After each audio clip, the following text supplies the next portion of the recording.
നാലാം മുദ്ര ഭേദിക്കുമ്പോൾ ഒരു മഞ്ഞ കുതിരയെ കണ്ടു. ഇവിടെ ഒരു പരിഭാഷ നമുക്ക് നന്നായിട്ട് ചെയ്യേണ്ടതുണ്ട്. മഞ്ഞക്കുതിര അല്ല ശരിക്കും.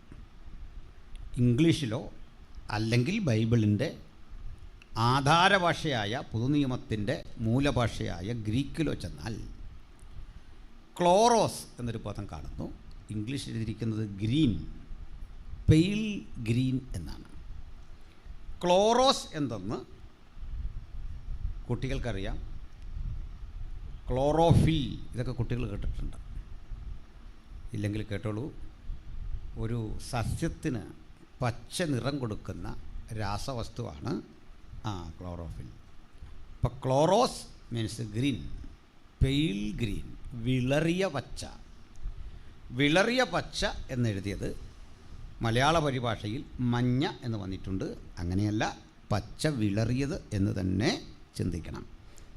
ഈ വിളറിയ പച്ചക്കുതിര വരുമ്പോൾ അതിന്മീതെ ഒരുവനിരിക്കുന്നു. അവനൊരു പേരുണ്ട്, മരണം. പാതാളം അവനെ പിൻഗമിച്ചു. മനുഷ്യൻ ഭൂമിയിൽ ഏറ്റവും അതികഠിനമായ ജീവൽ പ്രതിസന്ധിയിലൂടെ കടന്നുപോയിട്ട് ഭൂമിയുടെ കാലംശം നാശയോഗ്യമായ അവസ്ഥയിലേക്ക് നിലം പതിച്ചിട്ട് അവശേഷിക്കുന്ന മനുഷ്യർക്ക് ഭൂമിയിലെ കാട്ടുമൃഗങ്ങളെ കൊണ്ട് ഉപദ്രവം വന്നു. ഇതാണ് വായിച്ച വേദഭാഗം. നമുക്കിനി ഇതിൻ്റെ വിശദീകരണത്തിലേക്ക് പോകാം. സന്തോഷമുണ്ടോ? ശ്രദ്ധിച്ചിരിക്കേണ്ട ഭാഗമാണ്. ആളുകൾ സാധാരണ പറയുന്ന ഒരു കാര്യം, ഇതൊക്കെ എന്തിനാണ് ഒരു യോഗത്തിൽ പ്രസംഗിക്കുന്നത്?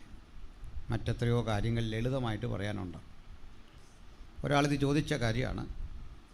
ഞാൻ പറഞ്ഞു നോക്കി, ബ്രദറെ, ഇതൊക്കെ ബൈബിളിലുള്ളതാണ്, നമ്മളിത് പ്രസംഗിക്കാനും ബാധ്യസ്ഥരാണ്. അല്ല, ഇതൊക്കെ പ്രസംഗിക്കേണ്ട അത്യാവശ്യം ചെറിയ ചില കാര്യങ്ങളെ ഉള്ളെങ്കിൽ ബൈബിൾ നമ്മുടെ തമ്പിയുടെ ഹൃദയം എന്ന് പറഞ്ഞൊരു ലഘുലേഖ പോലെ ചുരുങ്ങിയനെ. ഇത്രയും വിശാലമാണ് തിരുവെഴുത്ത്. അതുകൊണ്ട് നമ്മളിതൊക്കെ പഠിക്കാൻ, ഗ്രഹിക്കാൻ ബാധ്യസ്ഥരാണ്. പുള്ളിക്ക് എന്നിട്ടും വിശ്വാസം വന്നില്ല. എന്നിട്ട് പറഞ്ഞു, അതൊക്കെ ശരി, പാസ് ചെയ്ത് ജനങ്ങളുടെ അരികിലൊന്നും പ്രസംഗിക്കരുത്. അപ്പം ഞാൻ ചോദിച്ചു, ഇനി ഇപ്പോൾ ബ്രദർ പറഞ്ഞു വരുന്നത് ഞാനിത് വീട്ടിൽ പോയി ഭാര്യയോടും മക്കളോടും ഒക്കെ 4 കുതിരയുടെ കഥ പറഞ്ഞിരിക്കാൻ പറ്റിയല്ല. അത് പ്രസംഗിക്കാനുള്ളതാണ്. ശ്രദ്ധിച്ചിരിക്കണം. അതിനാണ് ഈ വിഷയത്തിൻ്റെ ഗൗരവം നിങ്ങളെ ഒന്ന് സൂചിപ്പിച്ചത്. ഇത് മനസ്സിലാക്കാൻ കഴിയൊന്നുമില്ല. മനസ്സിലാക്കാനുള്ള കാര്യങ്ങളെ തിരുവെഴുത്തിൽ കർത്താവ് തന്നിട്ടുള്ളൂ. ഇത് ഗ്രഹിക്കാൻ ഈ അപാര ബുദ്ധിയൊന്നും ആവശ്യമില്ല. ഇത് ഗ്രഹിക്കാനുള്ള യോഗ്യത എനിക്ക് ബുദ്ധിയില്ലെന്നൊന്ന് സമ്മതിച്ച് പ്രാർത്ഥിച്ചാൽ മതി. എനിക്കറിവ് പോരാ കർത്താവേ എന്ന് സമ്മതിച്ച് പ്രാർത്ഥിച്ചാൽ നമുക്കതിനൊട്ടൊരു മനസ്സുമില്ല, അത് പഠിക്കാനും ശ്രമിക്കില്ല. അപ്പോൾ നമുക്ക് ഈ വഴിക്കൊന്ന് പോകാം. ഏകാഗ്രതയും പ്രാർത്ഥനയൊക്കെ വേണം. ഇതൊരു യോഗാന്തരീക്ഷത്തിൽ തന്നെ നിങ്ങൾ പ്രാർത്ഥനയോടെ ഇരിക്കണം. നിങ്ങൾക്ക് സ്തോത്രം ചെയ്യാം, ഹല്ലേലൂയ പറയാം, ആത്മാവിൽ ആരാധിക്കാം, ഇതിനൊന്നും ഇവിടെ തടസ്സമില്ല. പക്ഷെ ഞാനായിട്ട് നിങ്ങളെക്കൊണ്ട് ഹല്ലേലൂയ പറയിപ്പിക്കില്ല, സ്തോത്രവും പറയിപ്പിക്കില്ല. അതൊക്കെ നിങ്ങളുടെ സ്വന്തം ചെലവിൽ ചെയ്യണം. ഞാൻ മനസ്സിലാക്കുന്നത് ഇവിടെ സ്തോത്ര കാഴ്ച പോലും ഇല്ലായിരുന്നു. ഉണ്ടായിരുന്നോ? അതിൻ്റെ കാരണം നമുക്ക് വേണ്ടി ഉദാരതയോടെ കാര്യങ്ങൾ ചെയ്യുമ്പോൾ കർത്താവിന് നന്ദി പറയാൻ വേണ്ടിയിട്ട് സ്വന്തം ചെലവിൽ ചെയ്യണം. നന്ദി, ഹല്ലേലൂയ, സ്തോത്രമൊക്കെ സ്വന്തമായിട്ട് പറയണം. പാട്ടുകാർ പറയട്ടെ, പ്രസംഗർ പറയട്ടെ, അതോർത്ത് കാത്തിരിക്കരുത്. അങ്ങനെ ഇന്നത്തെ ദിവസം നിങ്ങൾ പറയേണ്ടി വരികയില്ല. സ്തോത്രം. അപ്പോൾ നമുക്കിനി ഈ വിഷയത്തിലൂടെ ഒന്ന് പോകാം. നമ്മുടെ കർത്താവായ യേശുക്രിസ്തുവിൻ്റെ ശിഷ്യഗണങ്ങളിൽ താരതമ്യേന പ്രായം കൊണ്ട് ഇളയവനും യേശുവുമായി ഭൗതിക അർത്ഥത്തിൽ അല്പ രക്തബന്ധമുള്ള, രക്തബന്ധം യേശുവുമായിട്ടുണ്ട് എന്ന് പറയുന്നത് അത്ര യോഗ്യമല്ല, എങ്കിലും യേശുവുമായി ഏതെങ്കിലും തരത്തിൽ ഒരു ഭൗതിക ബന്ധം ആരോപിക്കാൻ കഴിയുന്ന എളിയ ശിഷ്യൻ്റെ പേരാണ് യോഹന്നാൻ. യോഹന്നാൻ്റെ ശരിപ്രയോഗം യുഹാന എന്നാണ്. യുഹാന അങ്ങനെ വിളിച്ചെങ്കിലേ ഒറിജിനൽ പേരാകൂ യുഹാന. അതുകൊണ്ട് യുഹാന എന്ന് വിളിക്കാൻ പറ്റിയില്ലെങ്കിലും കുഴപ്പമില്ല, യോഹന്നാൻ എന്ന് പറഞ്ഞാൽ മതി. മലയാളമാണ് അവരുടെ പേരുകളൊക്കെ പറയുന്നതിൽ ഏതാണ്ട് നീതി പുലർത്തിയിട്ടുള്ളത്, ഇംഗ്ലീഷ് അല്ല. ജോൺ എന്നതിനേക്കാൾ ശരിയായ പ്രയോഗം യോഹന്നാനാണ്. ഓക്കെ, ഈ യുഹാന എന്ന യോഹന്നാൻ അദ്ദേഹം യേശുവിൻ്റെ ഏറ്റവും അടുത്ത ശിഷ്യൻ. അദ്ദേഹം തന്നെ പരിചയപ്പെടുത്തനുസരിച്ച് യേശു സ്നേഹിച്ച ശിഷ്യൻ. ഇനി ആ ബന്ധം ഞാൻ പറയാം. യേശുവിൻ്റെ അമ്മയായ മറിയയുടെ സഹോദരി ശലോമിയുടെ മകൻ. അദ്ദേഹത്തിൻ്റെ പിതാവിൻ്റെ പേര് സെബദി എന്നായിരുന്നു. ഈ കൂടെ തനിക്കൊരു ജ്യേഷ്ഠനുണ്ട്, യാക്കോബ്. ഇവരെ രണ്ടുപേരെയും ചേർത്തുകൊണ്ട്, യാക്കോബിനെയും യോഹന്നാനെയും ചേർത്തുകൊണ്ട് കർത്താവ് ഒരു പേര് വിളിച്ചു, ബോ ബെർനഗോസ്. ഇങ്ങനെയാണ് വിളിച്ചത്. ലോകം വിളിച്ചു സെബദി മക്കൾ. സെബദി മക്കൾ എന്ന് വിളിച്ചപ്പോൾ കർത്താവ് വിളിച്ചത് സെബദിയുടെ മക്കൾ എന്നല്ല, സൺസ് ഓഫ് തണ്ടർ, ഇടിയുടെ മക്കൾ. അങ്ങനെ വിളിക്കാൻ കാരണം ഏതൊരു കർത്തവ്യത്തിലും ഏതൊരു കാര്യത്തിലും അവർ പുലർത്തിപ്പോന്ന ഊർജ്ജസ്വലതയായിരുന്നു. ഏത് കാര്യത്തിനും ഓടിയെത്തുന്ന അവരുടെ ഊർജ്ജസ്വലത ഒക്കെ കണ്ടിട്ട് വിളിച്ച പേരാണെന്നാണ് ഒരനുമാനം. ഇനി എന്തുമാകട്ടെ, കർത്താവ് ഒരു പേരിട്ട് വിളിച്ചാൽ, കർത്താവ് ഒരു ഇരട്ടപ്പേരിട്ട് വിളിച്ചാൽ പോലും അതിലൊരു ഭംഗിയുണ്ട്, ഒരർത്ഥമുണ്ടല്ലേ. കർത്താവ് അവരെ അങ്ങനെ പേരിട്ട് വിളിച്ചു. ഇനി ഈ കുട്ടി മറ്റാർക്കുമില്ലാത്ത ചില ഗുണങ്ങൾ യേശുവിൽ നിന്ന് പഠിച്ചു. അതിലൊന്ന്, ഏത് ഘട്ടത്തിലും യേശുവിനെ ഉയർത്തുക, സ്വയം പിന്നിലേക്ക് മാറി നിൽക്കുക. തന്നെക്കുറിച്ച് കൂടുതൽ പറയാതെ യേശുവിനെക്കുറിച്ച് അധികം പറയുക, യേശുവിനെക്കുറിച്ച് മാത്രം പറഞ്ഞുകൊണ്ടിരിക്കുക. യേശു തൻ്റെ സ്വത്താണ്, സമ്പത്താണ് എന്ന ഒരു ബോധ്യത്തിൽ ആ ഹൃദയത്തോട് ചേർന്ന് പറ്റിയിരിക്കുക. അങ്ങനെ ഇരിക്കുന്ന ആ കുട്ടിയെ കണ്ടപ്പോൾ ആളുകളും സുഹൃത്തുക്കൾക്കും അന്നെന്താണെന്ന് വിചാരിച്ചതെന്ന് എനിക്കറിയില്ല. പക്ഷേ അങ്ങനെ പറ്റിച്ചേർന്നപ്പോൾ, ഒട്ടി നിന്നപ്പോൾ അവന് ജീവിതത്തിലെ പല സന്ദർഭങ്ങളുടെ, വിലയേറിയ പല അനുഭവങ്ങളുടെ ചില പാഠങ്ങൾ നഷ്ടമായി. വീട്ടിൽ അമ്മയോടൊപ്പം, അപ്പനോടൊപ്പം, സഹോദരനോടൊപ്പം ചിലവഴിക്കേണ്ട ബാല്യകാലത്തിൻ്റെ നല്ല ഭൂതകാലങ്ങളെ ഒരർത്ഥത്തിൽ നഷ്ടമായപ്പോൾ ആ ഭൂതകാലം യേശുവിനോട് ചേർന്നിരുന്നു എന്നത് അവന് പ്രയോജനപ്പെട്ടു. അങ്ങനെ യേശുവായിരുന്നു ജീവിതത്തിൻ്റെ സകലവും. ആ ചിന്തയിൽ അവന് മറ്റാർക്കുമില്ലാത്ത ഒരനുഭവമുണ്ടായി. അത് യേശുവിൻ്റെ കുരിശിൻ്റെ ചുവട്ടിൽ നിന്ന് യേശുവിൻ്റെ അന്ത്യരംഗങ്ങൾ കൃത്യം കണ്ട് ഒപ്പിയെടുക്കാൻ ഈ കൊച്ചുകുട്ടിക്ക് മാത്രമേ അപ്പോസ്തലന്മാരിൽ ഭാഗ്യമുണ്ടായുള്ളൂ. അതുകൊണ്ട് നിങ്ങൾ ആരായിരിക്കുന്നു എന്നുള്ളതല്ല, നിങ്ങളുടെ വലിപ്പം അല്ല ഇവിടുത്തെ വിഷയം. നിങ്ങൾക്ക് ക്രൂശിൻ്റെ ചുവട്ട് നിൽക്കാനുള്ള സന്മനസ്സാണ് ക്രിസ്തീയ വിശ്വാസത്തിൻ്റെ ധൈര്യം. Praise the Lord. ഏകരായി ക്രൂശിൻ്റെ ചുവട്ട് നിൽക്കുവാൻ, കുടുംബത്തിൽ പലതരം പ്രതിസന്ധികളുണ്ടായപ്പോൾ, ദാരിദ്ര്യത്തിൻ്റെ നടുവിൽ, കഷ്ടപ്പാടുകളുടെ നടുവിൽ, ഞെരുക്കങ്ങളുടെ നടുവിൽ യേശുവിനൊപ്പം നിൽക്കുവാൻ, ആ ക്രൂശിനൊപ്പം നിൽക്കുവാൻ നമുക്ക് കിട്ടുന്ന ഭാഗ്യം ഒരപൂർവ ഭാഗ്യമാണ് പ്രിയപ്പെട്ടവരെ. ഹല്ലേലൂയ. ഇന്ന് രാത്രി ആമുഖമായൊരു തീരുമാനമെടുത്തു പോകണം. ഈ ആര് തള്ളിക്കളയുമ്പോഴും ഒറ്റപ്പെടുമ്പോഴും എനിക്കിഷ്ടം ക്രൂശിനൊപ്പം നിൽക്കാനാണ്. ഹല്ലേലൂയ. സ്തോത്രം.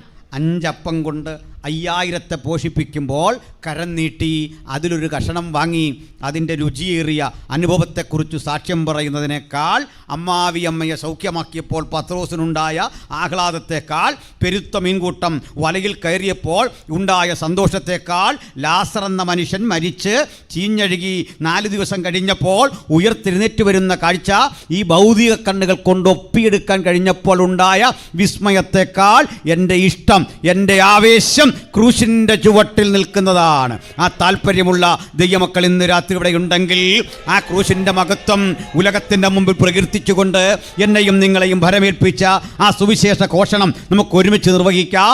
ഈ ക്രൂശാണ് ഭക്തൻ്റെ പ്രതീക്ഷ, ഈ ക്രൂശാണ് അവൻ്റെ പ്രശംസ. ഈ ക്രൂശിലല്ലാതെ ഞങ്ങൾക്ക് പ്രശംസയില്ല. അവസാന നിമിഷവും ക്രൂശാണ് എനിക്ക് അഭയം, ക്രൂശാണ് എനിക്ക് ആശ്വാസം, ക്രൂശാണ് എനിക്ക് മാർഗദർശി. ഹല്ലേലൂയ. അപ്പോൾ ഈ ക്രൂശിൻ്റെ ചുവട്ടിൽ നിൽക്കുക അത്ര എളുപ്പമുള്ളൊരു പണിയല്ല. അതിന് കാരണം ഈ വെള്ളത്തിന്മീതെ നടക്കുന്ന കണ്ടാൽ ഒരു ആവേശമാണ്, എല്ലാവർക്കും ആവേശമാണ്, നമ്മളെല്ലാം കൈയടിക്കും, നമ്മളും അതുപോലൊക്കെ ശ്രമിക്കും. അതാ പത്രോസ് ചെയ്തിട്ട് പറ്റാതെ പോയത്. 5 അപ്പം കിട്ടുമ്പോൾ നമുക്കും ഒരാഹ്ലാദം. കാരണം യേശു തരുന്ന അപ്പം നമ്മൾ ഹോട്ടലിൽ നിന്നൊക്കെ കിട്ടുന്ന അപ്പം പോലൊന്നുമല്ല, അല്ല വീട്ടിലുണ്ടാക്കുന്ന പോലല്ല, അതിനൊരു പ്രത്യേക ടേസ്റ്റാണ്. അതുകൊണ്ടത് സന്തോഷം തന്നെയാണ്. പക്ഷെ ക്രൂശിൻ്റെ ചുവട്ടിൽ നിന്ന ആ രംഗം കാണുക ഒരല്പം പ്രശ്നമാണ്. അവൻ പ്രാണനെ വിടാനുള്ള ഞരക്കം, ഇഹലോകം വിട്ടവിടുത്തെ പ്രാണനെ ശുശ്രൂഷ തികച്ച് അപ്പൻ്റെ പക്കലേക്ക് ഏൽപ്പിക്കുന്ന അന്ത്യനിമിഷം, വേദനയോടെ പുളയുന്ന ആ രംഗം, അതിങ്ങനെ കണ്ടു നിൽക്കാൻ അപൂർവം ചിലരെ ക്രൂശിൻ്റെ ചുവട്ടിലുള്ളൂ. ഒരു പറ്റം സാധുക്കളായ സ്ത്രീകളും താരതമ്യേന പ്രായം കുറഞ്ഞ ഈ ചെറുപ്പക്കാരനും സത്യത്തിൽ പേരും പ്രസിദ്ധിയുമുള്ള പാരമ്പര്യങ്ങളുടെ നൂലാമാലകളിൽ പേരെഴുതി ചേർക്കപ്പെട്ട സ്ലീഗന്മാർ എന്ന നാമകരണമുള്ള അത്ഭുതങ്ങളും അടയാളങ്ങളും വീരപ്രവർത്തികളും കണ്ട ഏതൊരാളേക്കാൾ ചേതോഹരമായ അനുഭവം ഇവർക്കുള്ളതാണ്. അതുകൊണ്ട് നമ്മുടെ ഈ കൂട്ടായ്മയിലും സഹോദരിമാർ ധാരാളമുണ്ട്. അവർ നമ്മുടെ അഭിമാനമാണല്ലേ. എന്നോടൊരാൾ പറഞ്ഞു, നിങ്ങളുടെ ഈ പെന്തക്കോസ്ത് എന്ന് പറയുന്ന പ്രസ്ഥാനം ഒരു സ്ത്രീയാണ് ഉണ്ടാക്കിയത്. അതൊരു സത്യമാണ്. ഇന്ത്യയിൽ പെന്തക്കോസ്റ്റലിസം രൂപപ്പെടുന്നത് എവിടെയാണെന്നറിയോ? എവിടെയാ? ഒരു പ്രാർത്ഥിക്കുന്ന ഒരു സ്ത്രീയുടെ ആ കൂട്ടായ്മയിലാണ്. എന്നാൽ അങ്ങനെ വെറുതെ സ്ത്രീ എന്നൊക്കെ പറഞ്ഞ് തള്ളാതെ, സ്ത്രീ ആയതാണ്ട് കുഴപ്പമാണോ? ആട്ടൊരു സഹോദരിയായി ഒരു സ്ത്രീ ആയതിൽ എന്തോ കുഴപ്പമുണ്ടെന്ന് ആർക്കെങ്കിലും തോന്നുന്നുണ്ടോ? അങ്ങനെയുള്ളവർക്ക് വേണ്ടി പ്രാർത്ഥിക്കാൻ പോവാ, കുഴപ്പം മാറണമല്ലോ. അങ്ങനെ ഒരു കുഴപ്പം വേണ്ട. ഒരു സ്ത്രീ ആയതിലും ദൈവത്തെ സ്തുതിക്കണം. ഹല്ലേലൂയ. ഒരു പുരുഷനായതിലും ദൈവത്തെ സ്തുതിക്കണം. ദൈവത്തിൻ്റെ പദ്ധതി അതൊക്കെ അല്ലേ. കർത്താവ് കൃത്യം പറഞ്ഞ സ്ത്രീയെ കൂടാതെ ക്രിസ്തു യേശു പുരുഷനില്ലെന്നും പുരുഷനെ കൂടാതെ സ്ത്രീയും ഇല്ല. അങ്ങനെയാണ് നമ്മൾ. അപ്പോൾ അതുകൊണ്ട് ഈ സ്ത്രീയുടെ കാര്യം ഞാനൊന്ന് പറയാം. ഇവിടെ വില്യം കേരി പണ്ട് കൽക്കട്ടയിൽ വന്നു. അദ്ദേഹം ആ പരിസരങ്ങളിലൂടെ ഗ്രാമങ്ങളിലൂടെയൊക്കെ സഞ്ചരിച്ച് വരും വഴിക്കൊരു കാഴ്ചയുണ്ട്. വളരെ ദയനീയമായൊരു കാഴ്ച. ഒരു 10-12 വയസ്സുള്ള ഒരു പിഞ്ചോമനക്കുഞ്ഞ്, ഒരു പെൺകുട്ടി, സുന്ദരി, ഊർജ്ജസ്വല. അവളുടെ മുടിയൊക്കെ മൊട്ടയടിച്ച് പിന്നിലേക്ക് കൈകൾ കെട്ടി വലിച്ചിഴച്ച് കൊണ്ടുവന്നു. അവൾ കരയുന്നുണ്ട്, ഉച്ചത്തിൽ കരയുന്നുണ്ട്. പക്ഷെ ഒരു പ്രതിരോധവും സ്വീകരിക്കാതെ ഒരു പറ്റം തടിമാടന്മാർ അവളെ കൊണ്ടുവന്നു. വില്ലം കയറി പിന്തുടർന്നു. ഇതെന്താണ്? ധാരാളം ആളുകൾ പിന്തുടരുന്നുണ്ട്. ഇവൾ മോഷ്ടിച്ചോ? എന്താ ഈ പ്രശ്നം? അല്ലേ എന്താ തെറ്റ്? കൊണ്ടുവന്നിട്ട് ഒരു 85 വയസ്സെങ്കിലും പ്രായം വരുന്ന ഒരു വൃദ്ധൻ്റെ ശവശരീരത്തോട് ചേർത്ത് അവളെ കിടത്തി. ഇതെന്താണ് ചെയ്യാൻ പോകുന്നത്? അപ്പോഴേക്കും അവിടെ കീറി വെച്ചിരുന്ന പച്ചമുളയുടെ ഒരു കെട്ടവിടെ കൊണ്ടുവന്നു. അത് ഈ കിടക്കുന്ന പെൺകുട്ടിയുടെയും ഈ ശവശരീരത്തിൻ്റെയും അടിയിലൂടെ അപ്പുറം കടത്തി. മുകളിലും വെച്ചു ഇതുപോലെ. എന്നിട്ട് ഇവരെ ചേർത്ത് പച്ചവള്ളിക്ക് വരിഞ്ഞു മുറുക്കി ഒന്നാക്കി തീർത്തു. പച്ചമുളകൾ ചേർത്ത്, കയറ് ചേർത്ത്, വള്ളികൾ ചേർത്ത് തലങ്ങും വിലങ്ങും ബന്ധിച്ച് അവളുടെ ചലനശേഷി കംപ്ലീറ്റ് നശിപ്പിച്ചു. അവൾ ബോധരഹിതയായി. ഈ കിടക്കുന്ന പുരുഷൻ അവളുടെ അപ്പനോ മുത്തശ്ശനല്ല, ഭർത്താവാണ്. നോക്കണം. ഈ ഘട്ടത്തിൽ അവളുടെ ശരീരത്തിലേക്ക് ചിരട്ടയും നെയ്യും കച്ചിയുമൊക്കെ വാരിയിട്ടു. ഒരു വലിയ കച്ചിക്കൂന അവിടെ രൂപപ്പെട്ടു. എന്തോ ചില പ്രാകൃത ശബ്ദങ്ങൾ ഉദ്ധരിച്ച ശേഷം ഒരു തിരി കത്തിച്ചവളുടെ ശരീരത്തിലേക്ക്, ഈ തീക്കൂനയിലേക്ക് ഇട്ടു. ആളിക്കത്തുന്ന തീക്കുള്ളിലും കർമ്മികൾ പാട്ടുപാടിയും നൃത്തം ചെയ്തും ഇവർക്ക് ശവദാഹം നിർവഹിക്കുകയാണ്. പൗരാണിക ഭാരതം കണ്ടുമടുത്ത സതി എന്ന ദുരാചാരം. വില്യം കേറി വിഷമിച്ചു, അതീവ ദുഃഖമായി. ആളുകളോട് ചോദിച്ചു, എന്താ സുഹൃത്ത് ഇത്? കാര്യങ്ങൾ പറഞ്ഞു. ഇതാ സംഭവം. അദ്ദേഹത്തിന് ഉറങ്ങാൻ കഴിഞ്ഞില്ല. തലങ്ങും വിലങ്ങും അദ്ദേഹം വീട്ടിലൂടെ നടന്നു. ചിന്തിക്കാൻ പറ്റണില്ല. അദ്ദേഹം ചോദിച്ചു, ഇതുപോലെ അനേകർ മരിച്ചിട്ടുണ്ടോ? ഉണ്ട്. ഇത് സ്വാഭാവികം, ഇവിടെ നടത്താതിരിക്കാൻ പറ്റില്ല. അദ്ദേഹം ബ്രിട്ടന് അന്ന് തന്നെ കത്തെഴുതി. ഗവർണർ ജനറൽമാരെ കണ്ടു, ആളുകളെ ബോധവൽക്കരിച്ചു, ഗ്രാമങ്ങളിലൊക്കെ കടന്നുപോയി ഇതിനെതിരെ ശക്തമായ ബോധവൽക്കരണം നടത്തി, വിദ്യാഭ്യാസം കൊടുത്തു. പരിണിതഫലമായി ചില പെൺകുട്ടികൾ ഈ കയറിൽ വരിഞ്ഞു കിട്ടും മുമ്പ് മരണവാർത്ത അറിയുമ്പോഴേ ഓടി രക്ഷപ്പെട്ടു. കാട്ടിലും മലയിലും പല വഴിക്ക് പോയി. നാട്ടിൽ ചെന്നാൽ ക്രൂരന്മാരായ പുരുഷന്മാർ, വീട്ടിൽ വന്നാൽ ആചാരം തെറ്റരുത്, മുറ തെറ്റരുത്, ആളിക്കത്തുന്ന അഗ്നികുണ്ഡം, കാട്ടിൽ ചെന്നാൽ ക്രൂരമൃഗങ്ങൾ. ഇങ്ങനെയുള്ള ഘട്ടത്തിലാണ് ഒരു വനിത ഇത്തരം സ്ത്രീകളെ കണ്ട് മനസ്സലിവ് തോന്നി ഒരു സ്ഥാപനം കെട്ടിപ്പടുത്ത് അതിനുള്ളിൽ അവരെ പാർപ്പിച്ച് നെയ്ത്തും കൈത്തറിയും ഒക്കെ പഠിപ്പിച്ച് ഇംഗ്ലീഷ് ഭാഷ പഠിപ്പിച്ച് സമൂഹം പുറന്തള്ളിയ ഇന്ത്യ മഹാരാജ്യത്തിലെ അന്നത്തെ ദുരാചാരങ്ങൾക്ക് വേണ്ടാത്ത ഒരു പറ്റം സ്ത്രീകളെ തൻ്റെ പ്രാർത്ഥന മുറിയിൽ പാർപ്പിക്കാൻ തൻ്റെ ഇടം കട്ടിയ സ്ത്രീകളായിരുന്നു പെന്തക്കോസ്തിൻ്റെ കരുത്ത്. ഹല്ലേലൂയ. ഈ യോഗം കഴിയുമ്പോൾ അങ്ങനെ ചിലരോട് എഴുന്നേൽക്കണം. അല്ലാതെ നമ്മുടെ സഹോദരി സമാജത്തിൻ്റെ പ്രസിഡൻ്റായിട്ട് അടികൂടി അതിനുവേണ്ടി വന്നിട്ട് ദെബോരയുടെ കാര്യം പ്രസംഗിച്ച് അക്കില്ലാസും പ്രിസ്കില്ലയുടെയും കഥ പറഞ്ഞ് ഇത് മാത്രം പോരാ, ഇതൊക്കെ പ്രസംഗിച്ചോളൂ, തീർന്നില്ല. നമുക്ക് പ്രവർത്തിക്കണം. ഇത് കേവലം ഒരു സ്ത്രീയല്ല, സംസ്കൃതത്തിൽ അവഗാഹ പാണ്ഡിത്യമുള്ള ഒരു സ്ത്രീ. ഞങ്ങളുടെ ബ്രദറൻ സഹോദരങ്ങൾ ചോദിക്കാറുണ്ട്, സൈമൺ സാറിനെ പോലൊരു പണ്ഡിതനുണ്ടോ? എനിക്ക് അദ്ദേഹത്തെക്കുറിച്ച് പാണ്ഡിത്യത്തെപ്പറ്റി വേണ്ടത്ര അറിവ് പോരാ, പക്ഷെ പറയാം. ഈ സ്ത്രീ അറിയപ്പെട്ടത് പണ്ഡിത രമാബായി എന്നായിരുന്നു. ഈ രമാബായി ചിത്പവൻ ബ്രാഹ്മണ കുലത്തിൽപ്പെട്ട ഒരു സ്ത്രീ ആയിരുന്നു. ബ്രാഹ്മൺ സമൂഹത്തിൽ ഏറ്റവും ഉയർന്ന സമൂഹമാണ് ചിത്പവൻ ബ്രാഹ്മൺ. ഗാന്ധിജി വെടിവെച്ച് കൊന്ന ഗോഡ്സെ ചിത്പവൻ ബ്രാഹ്മണായിരുന്നു. ഈ കുലത്തിൽപ്പെട്ട ഈ പെൺകുട്ടി യേശുവിനെ സ്വീകരിച്ച ഒരു സഹോദരിയായിരുന്നു. കർമാചാരങ്ങളുടെ ഏറ്റവും ശക്തിമത്തായ തിരത്തള്ളൽ അനുഭവപ്പെടുന്ന ആ കാലത്ത് യേശുവിനെ സ്വീകരിച്ച ആ സ്ത്രീ തൻ്റെ സ്ഥാപനത്തിന് മുക്തി മിഷൻ എന്ന് പേരിട്ട് അവിടെ പരിശീലനം ആരംഭിച്ചു കൊണ്ടിരിക്കെ ബംഗാളി ഭാഷയിലെ ബൈബിൾ വായിച്ചു കൊണ്ടിരുന്നൊരു പെൺകുട്ടി അപ്പോസ്തല പ്രവൃത്തി 2-ാം അധ്യായം വായിച്ചിട്ടൊരു സംശയം. മാഡം, ഇവിടെ രേഖപ്പെടുത്തിയിരിക്കുന്നു, പെന്തക്കോസ്ത് നാൾ വന്നപ്പോൾ എല്ലാവരും ഒരു സ്ഥലത്തൊന്നിച്ചുകൂടി ആദിയായ സംഭവ വികാസങ്ങൾ വായിച്ചിട്ട് അന്യഭാഷകളിൽ സംസാരിക്കുന്ന ആളുകളെ കാണുന്നു. ഇത് ഇന്നും സാധിക്കുമോ? ഉത്തരം അറിയില്ലെങ്കിൽ അതും ഇതും വിളിച്ചു പറയരുതേ. ഒറ്റ വഴിയുള്ളൂ. പത്രോസിന് ഉത്തരം അറിയില്ല. അപ്പോൾ പറഞ്ഞു, നീ അറിയുന്ന കർത്താവേ. ഈ സ്ത്രീ പണ്ഡിത രമാബായിയും പറഞ്ഞു, എനിക്കറിയില്ല, പക്ഷെ അറിവുള്ള ഒരുത്തനുണ്ട്, നമുക്ക് അവിടുത്തെ സാന്നിധ്യം തേടാം, പ്രാർത്ഥിക്കാം.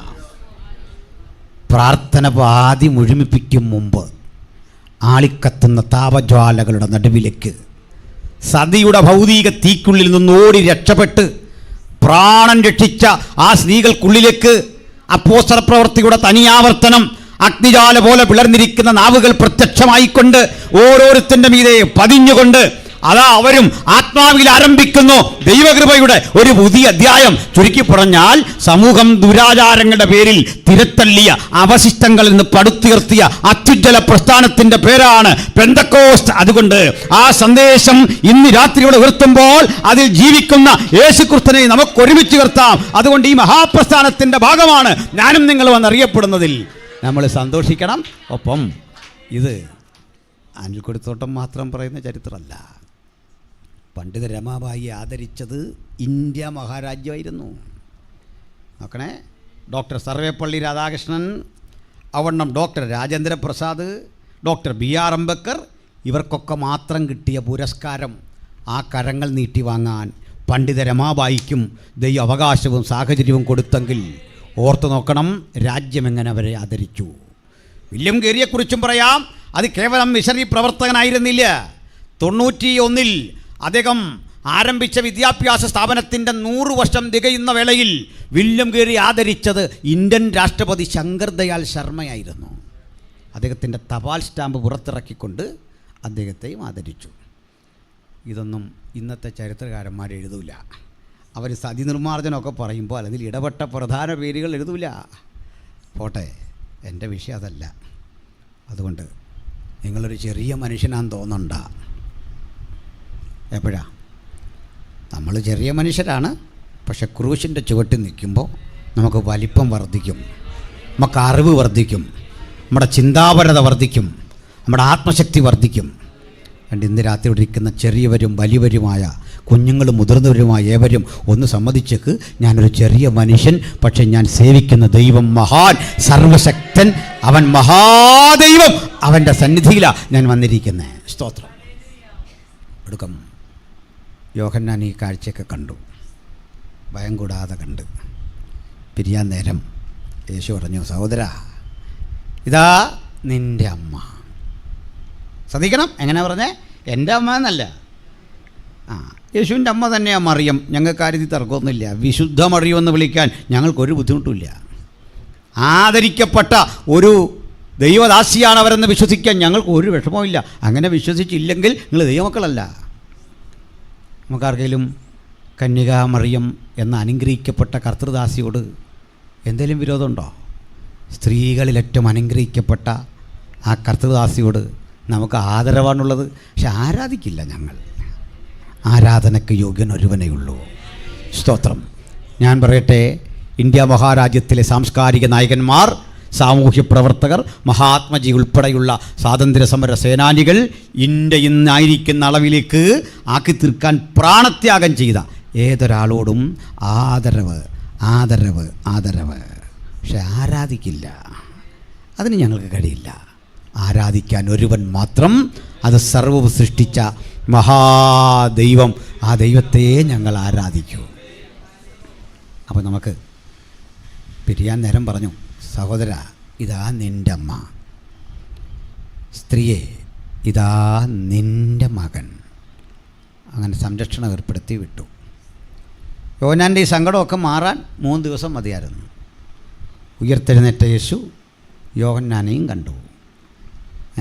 40 ദിവസമായി കൂടെ പിന്നെ സഞ്ചരിച്ച്. അല്ല, ഒറ്റപ്പെട്ടൊരു പ്രത്യക്ഷതയല്ല. 40 ദിവസം ശിഷ്യഗണങ്ങൾക്ക് പ്രത്യക്ഷനായി. 500ഓളം പേർക്ക് ഒരുമിച്ച് പ്രത്യക്ഷനായി. ഒറ്റപ്പെട്ട പ്രത്യക്ഷതകളുണ്ടായി.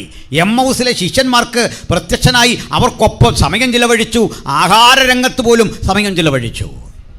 പക്ഷേ ഇതൊന്നുമല്ല പ്രധാനം. ഈ യോഹന്നാനൊപ്പം വന്ന ദൈവദാസന്മാരൊക്കെ മരിച്ചു. പലർക്കും അറിയാത്തൊരു കാര്യം പറയാം. നമ്മുടെ ആളുകൾക്കാർക്കും ഈ നല്ല മരണം കിട്ടിയ ആളുകളല്ല. ലോകം പറയുന്ന നല്ല മരണമില്ലേ, അതൊന്നും കിട്ടിയില്ല. നമ്മൾ പറയില്ല, അമ്മച്ചി പാട്ട് പാടിക്കൊണ്ടിരുന്നപ്പോൾ മരിച്ചു, നല്ല മരണം. പ്രാർത്ഥിച്ചുകൊണ്ടിരുന്നപ്പോൾ മരിച്ചു, പ്രസംഗിച്ചുകൊണ്ടിരുന്ന നല്ല മരണമാണ്, സംശയമൊന്നുമില്ല. പക്ഷെങ്കിൽ ദൈവദാസന്മാർ പലരും മരിച്ചത് വെട്ടേറ്റ്, തീച്ചൂളയിൽ മുക്കിക്കൊന്ന, ചുണ്ണാമ്പ് ചൂളയിൽ കൊണ്ടിട്ട്, വിശക്കുന്ന കാട്ടുമൃഗങ്ങളുടെ മുമ്പിലേക്ക് എറിഞ്ഞിട്ട്. വചനം പറയുന്നു, ലോകം അവർക്ക് യോഗ്യമായിരുന്നില്ല. ഇതൊന്നും കണ്ട് അടിപതറാത്ത കർത്തൃദാസന് 90 വയസ്സിലധികം പ്രായം കഴിഞ്ഞു.